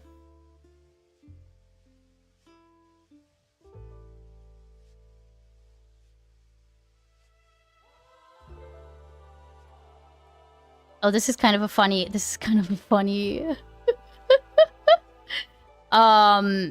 here's a funny example. So this is called like a euphemism treadmill. Okay? Where, like, one word that we use a word for something and then it becomes tainted, right?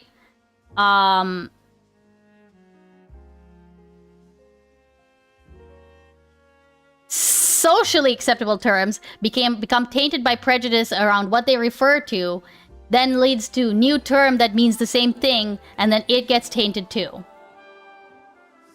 Right? That's how we went from the N-word to, like, colored person to person of color to Negro to black. And, like, I was actually looking for the other euphemism treadmill as it relates to, like, intellectually disabled people. Like, yeah, say sand, exactly.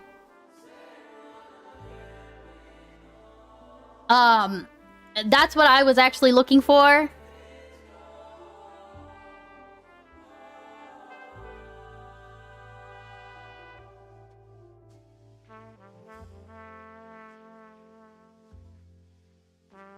Oh my god. Wait, the R word and the euphemism treadmill? Where's the actual, like, treadmill where it goes from, like, oh, here we go. Okay, so the word retarded replaced the recently shunned slow.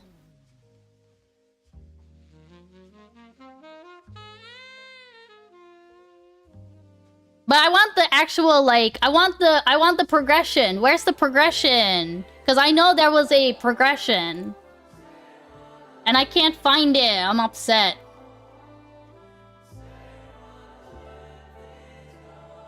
Whoa, Beans, don't say that. If the point of this meme is to show that rebranding is bad, it's just wrong. No, I'm not saying that we... Okay, no, hold on. I'm not saying that rebranding is bad. Okay? I'm not saying that it's bad. I'm just saying that it's a recognition that whatever you rebrand to will eventually become poisoned as well. And if you want to address the actual issue, right? The actual issue is that it is allowed to be poisoned, which to a certain degree, I understand. Like, I understand once a word has gone past its breaking point, or like, you know, like we've talked about the R word, right, quite a lot. I think to a certain degree, we will never bring the R word back to where it was before.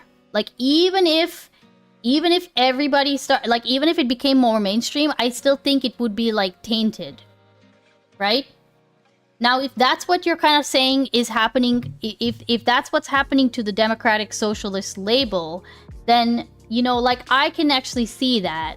However, I'm just saying that whatever you call yourself to represent the same values will eventually then go through its own cycle, right?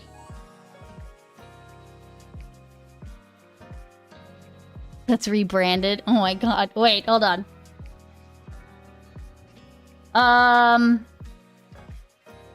We're talking about we're talking about Democratic Socialists. Okay, also, hold on. Somebody asked me something. Would you agree that people calling Obama a socialist was different to people calling AOC a socialist? The view is just more solidified from claiming the word socialist. I think it was different. Well, like, the ACA was mostly why he was called a socialist, right?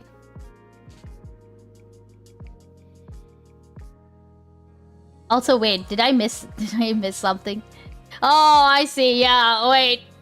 Yeah, hold on. Hidden. Oh, it's just because that word is yeah. Sorry, hybrid heathen. It just got caught by the Ottoman.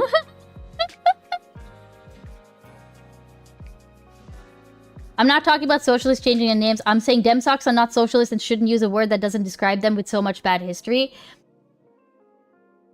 Okay. No, in that sense, you're not... Okay, hold on. No.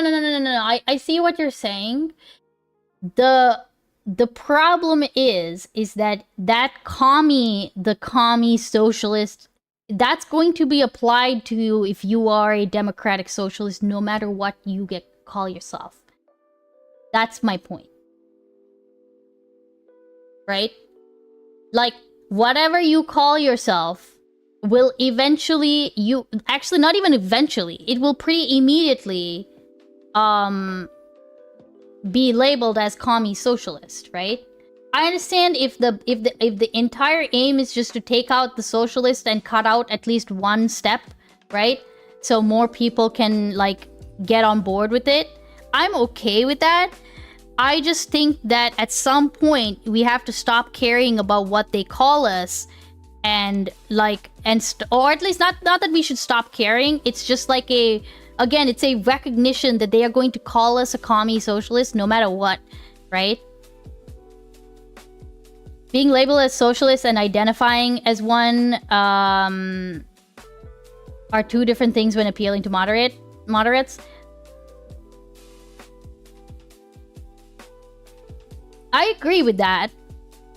I think that it can induce it can immediately induce a defensive status, right? So, like, profiling face, I understand the approach you're going for there, right? The problem is that you're not going to get more than 2 sentences into that explanation that you are, like, constructing in your brain. Like, you're not going to get more than 2 sentences in, Like, people are gonna stop you right there. Does that make sense? And in fact, they might even take it and go the other direction where they say, well, thank you for at least being honest. Why can't this guy just admit that that's what he is? He's a socialist. And then they will steamroll over whatever your explanation for socialist is. It's not even going to penetrate beyond like the first layers of skin, you know? Like, the problem is that you're talking to people who are often not there to listen to you. And so therefore, it's not going to, unless it is a rejection, right? Yeah. So Barney's like a trans woman openly wearing a skirt. He's going to be called a dirty socialist and vibrant. Okay, wait, what? What? Oh my god. How soon until lefties calls colleagues social socialists as corporate socialists? I don't think that I mean they wouldn't call them socialists though, hybrid heathen, right? Like they wouldn't be social. Like, what is a corporate socialist? Like, all Dems are called commies, but it's much harder to change minds when you claim a word that doesn't represent you. Yeah, that's fair. I think it is like Sand was saying earlier, it is not there's like a misunderstanding of what that actually means. And like I don't really there is a difference between Dem sock and sock them, and I never remember it. Even if somebody tells it to me today, or even if I look it up, I'm not gonna remember it in like 2 days. Oh my god. This is way too much talking. Just call yourself a socialist or don't, then do other things. I mean, it's kind of a spin-off of the previous topic, but like, yeah. Sock Dem is capitalist. Wait. The Dem sock is the loony bin. The Sock Dem one would... Wait. Sock Dem one would like what AOC is. Okay. Okay, gotcha. Dem sock is socialist. Oh, okay. Okay, yeah, sorry. My brain broke on that. I mean, Pisco said we could have moderate progressives within this online atmosphere. Anything is possible. iOS keyboard is blocked.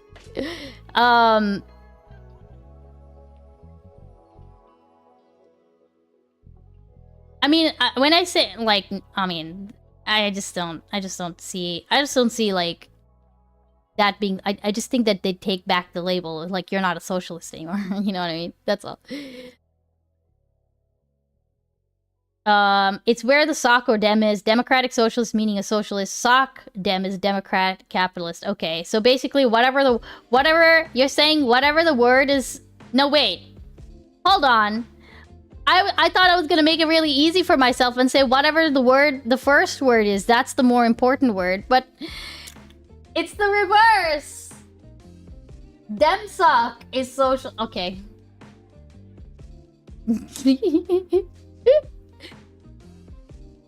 Last word. Okay, I'll try to remember the last word is what's important. Oh no.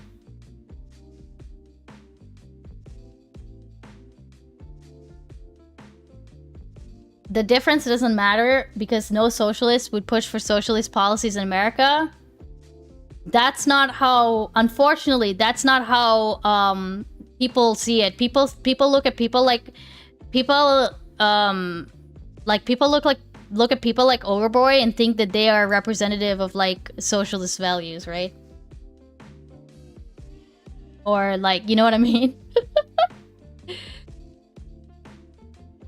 When people like Overboy are just kind of like, I mean, he's no better than like a Twitter leftist.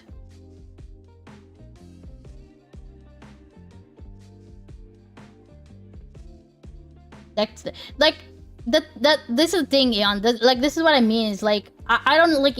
Okay, it's like even if we differentiate the part that.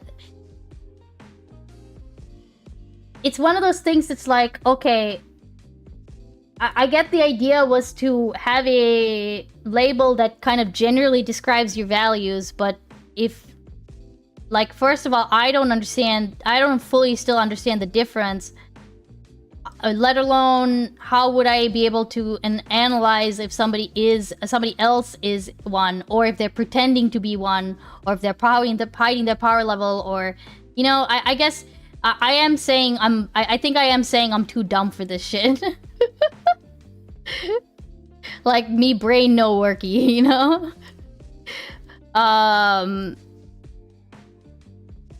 And yeah, that is fair that, like, at some point I would just, like, not want to have the label because it's too much work to...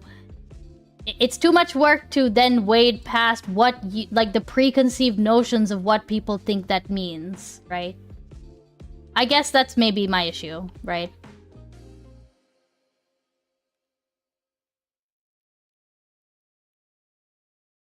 Talk to them is basically, you don't think we need to destroy everything, blah, blah, blah, blah, blah. The difference between a policy Zoran would push for and ASC wouldn't push for doesn't exist. Oh, yes, sure. No, I do agree. But that's what I mean is that, like, then does the label really help at all, right?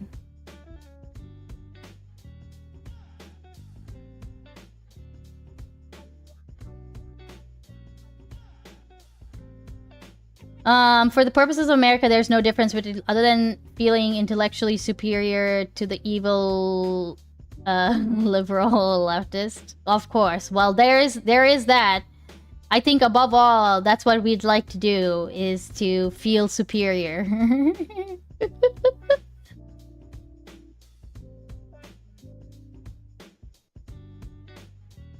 And that's the other part of it, is the lib... Oh yeah, lib is another one that's become, like, a huge, like, term that I don't know what it means anymore. And whether I am one. Right? This entire discussion? Yeah, I think it's fun to do on, like, a surface level. I don't know that it's, like, much more meaningful beyond, like, the scope of, like, a Twitch conversation, you know what I mean? Okay, wait. I think the two are easy to differentiate. As a socialist, if they want democracy, if yes, dem sock. As a Democrat, if they want some socialist prescriptions in our society, sock dem.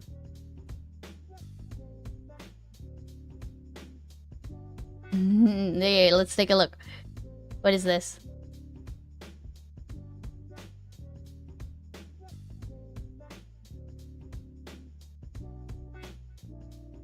The reverse. Thank you for the resub. Appreciate using your Prime.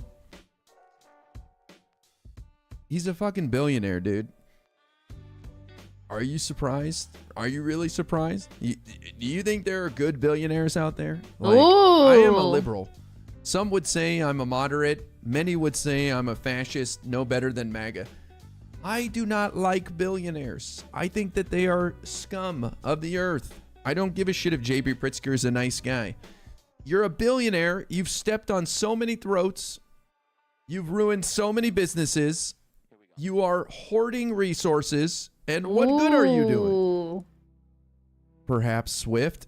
Nah, Taylor Swift can get these hands too. I don't know. Oh, shit! I think you should go straight to prison as a billionaire. Oh, damn! What? I don't know. I actually have not looked at Pritzker. I know Pritzker, that he's an interesting fella. I need to look into him more. I don't know anything about him apart from the whole billionaire thing, actually. Right? Hey, Akriel, welcome in. The Automod Deep State. Let's see what you said this time, Hybrid Heathen. What do you say? Huh? Where'd he go? It just disappeared. Wait, what? Where did it actually go? Hello? Oh, did it get allowed and that's why? I don't know. Okay. If only I applied to lead logic to the Democrats who aren't Fetterman. Okay, wait, hold on. I think Uni dismissed it. Oh, yeah, I see. IRA's always had a strong stance that billionaires shouldn't exist. I think I agree. I guess again, like with Pritzker, I just think, like, I want to know why people are willing to even give him a, like, why is Pritzker even, is it just because he's got some values, or he seems to like, you know, that's really why I would want to look into it. You know what I'm saying? Kitty time? Okay. Alright. I don't want to disturb the kitty. He's been sleeping really peacefully. So if you're getting kitty, I'm not going to disturb that look at that good boy back there. I'm not going to disturb that good boy. I don't know if you can see it, but he is full upside down sleepy times. So if you, yeah, that is a ham leg that is sticking out right there. So if you get kitty time, it is going to be the fascist kitty. All right, I'm gonna go get the fascist kitty. Okay, who asked for it?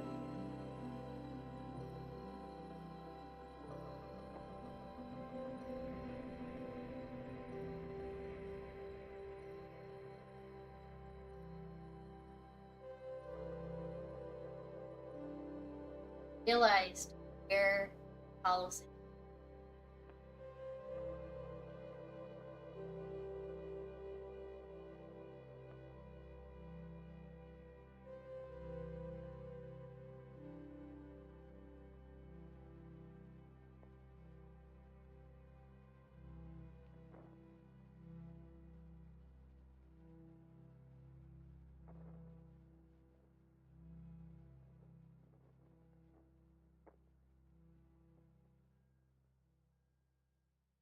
He's so fat, bro.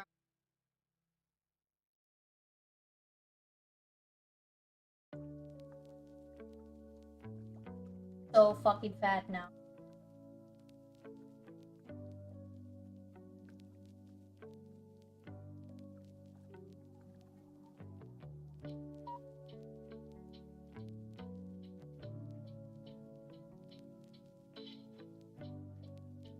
There was I'll show the video, but yesterday I picked him up. Well, okay, I picked him up yesterday.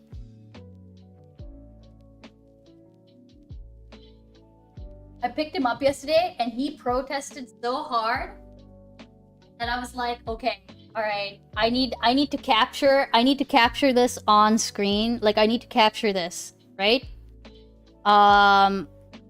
And I'm gonna show y'all because it was so fucking funny, bro. It was so funny. Also, hey, Alley Cat Tails. Yeah, I'm just gonna keep the. I'm gonna stand. We're gonna do a standing stream for just a little bit.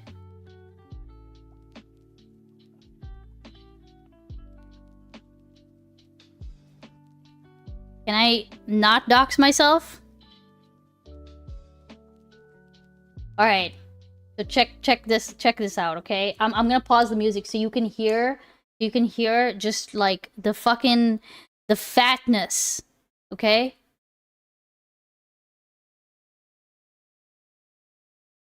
Just listen to this shit. Okay, let me turn this up as well. Oh.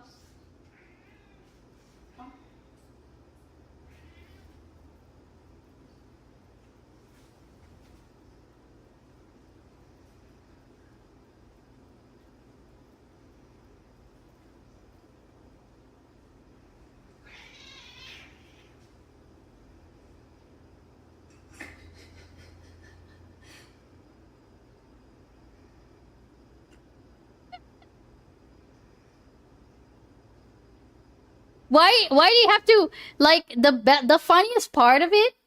The funniest part of this, by the way, is like the fact that while I was doing we call this we prep them to get picked up, right? Like by I don't know what we to really call this. We just kind of like let them know. This is just to let them know, hey, we're gonna pick you up, buddy. You know. And then the idea is that I support his butt and make sure he doesn't get like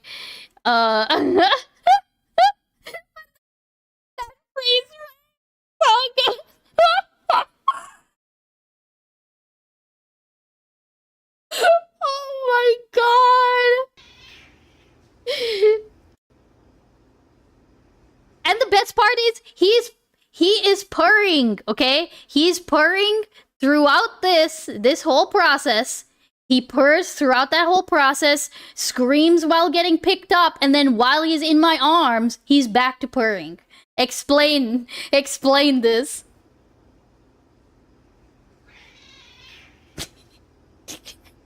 He'll probably do it again.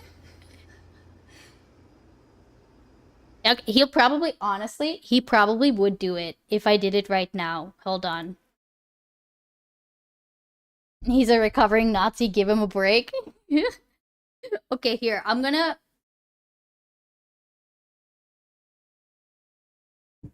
Let's do this. Cat is BPD. F? Oh, do I have an F? Ooh, I've got some drop frames. Ooh, ooh. What's happening? Are we back? Hello, we back? Refresh? The hell? I don't know what that was about. Hello? We back? F, F, F, F, F. Uh-oh. Your computer did not like that transition. Wait, are we back? We back? Okay, yeah, here, refresh. I have no idea what happened. Okay, hold on. Let's see if I can get, like... Yeah, it didn't F? Okay, I think YouTube was mostly fine. Alright. Here, I'm gonna try to capture the... alright, Hybrid, thanks for stopping back by. Okay. I'm gonna try to capture the scream, okay? So we'll dial this up a bit. The battle between watching Beans and yelling at Solemn. Wait, Solemn needs to be yelled at? Does Solemn need to be yelled at? Hold on, let me pick up the cat first, and then I'll go check it out, okay? Talos?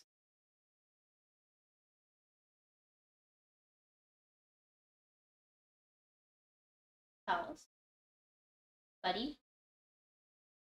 Watching me.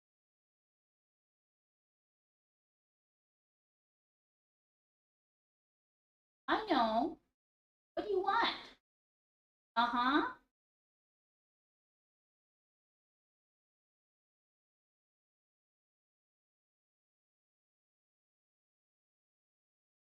My god, I can feel the giblets.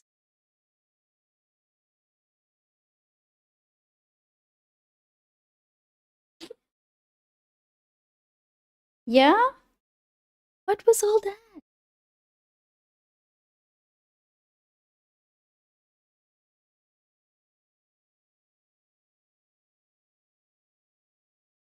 I think this is a little concerning, buddy. I think we need to take you to the vet.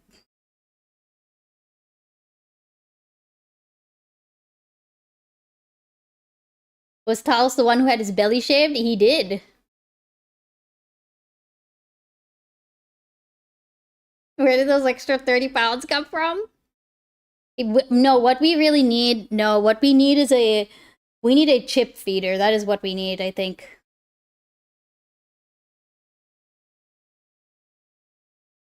Well, I don't know if he needs the vet. It's just that he just has put on a lot of weight. And, like, he feels like a bowling ball, you know? You're being a very good boy, though.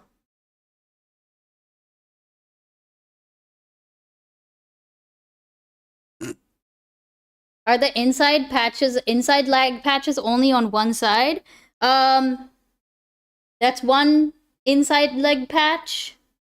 That's the other inside leg patch. And then on his arms, he's got... Well, no, he's got more like the classic, like, saddle on his arm. Oh, actually, he's got... Hold on. He's got another inside leg patch right here. He's fine. T is 77 T-Bird. Max would never let me hold him on his back. He's a good boy. He just apparently screams right now when you pick him up. Oh! He's definitely rounder than I remember. Oh, he is a round boy now. It is a definite chunk. It is.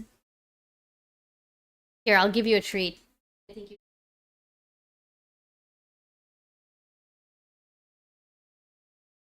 Armis, tongue treat.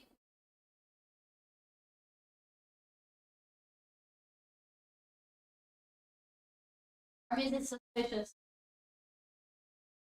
Come on, buddy. Sit. You.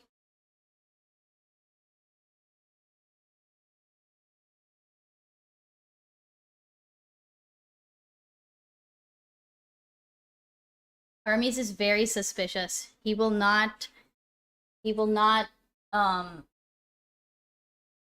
he's a little too nervous about getting picked up.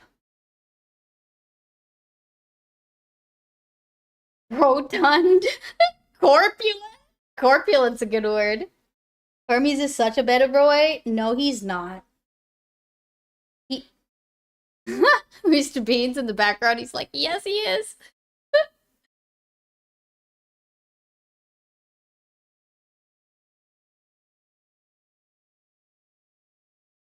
That refined gentleman.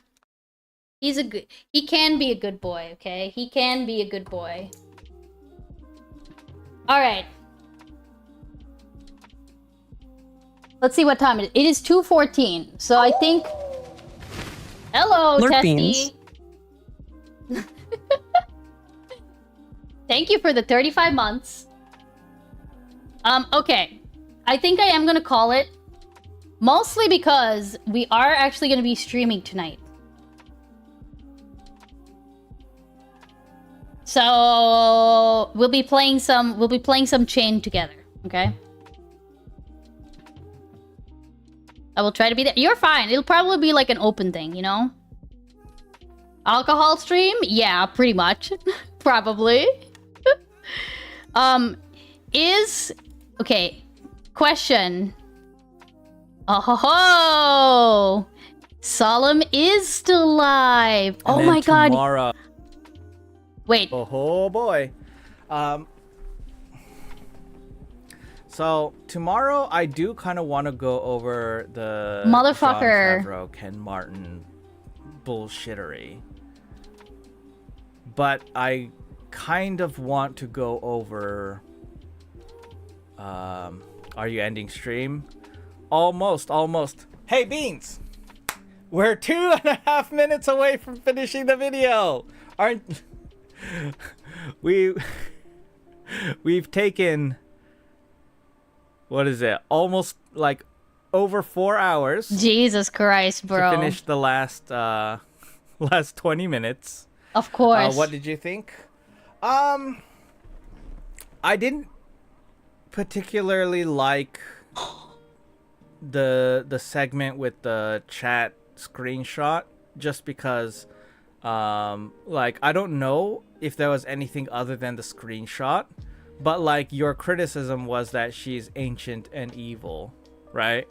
But like your actual arguments is that she's evil, right? The ancient part is just like, oh my maybe god, thrown bro. in there as an insult, maybe, right? But like I do think that the response of ageism is kind of valid. No if half shot, of your complaint bro. is that she's old. No shot. Right? In that one chat, right? No In shot. that one chat. No shot? No. I'm not saying your actual criticism, right? Your actual criticism has nothing to do with her age, right? Like again, right? You've gone through this whole video. I don't know how many times you mentioned her age. Like probably not that much, because like that, like I was watching all of this stuff, and like, you know, like we did mention the age, but just like in the part where I can't believe I'm doing this. But I actually do want to know what he. Right? And Is he gonna? Do you think? Do you think? She's been in Congress so long, right? Do you think if he's actually not gonna end stream, we'll raid into him and then I can argue with him? Okay, here, that's what we'll do. That's what I meant. Oh no! I don't think you're ageist, right? I don't think you're ageist, right? But all right, have fun. I'll see y'all tonight. The screenshot you presented, right? Half of your criticism. Here, real quick.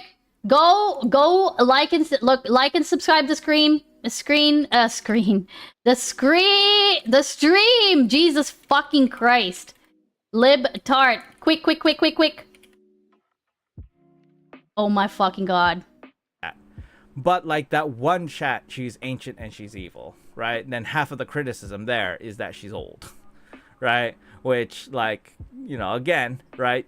Just going by that that screenshot, right? All right. Like, you know, go like and subscribe. I need subscribers. Get in the fucking raid. See y'all later. Part, right? But her age is not. See y'all tonight.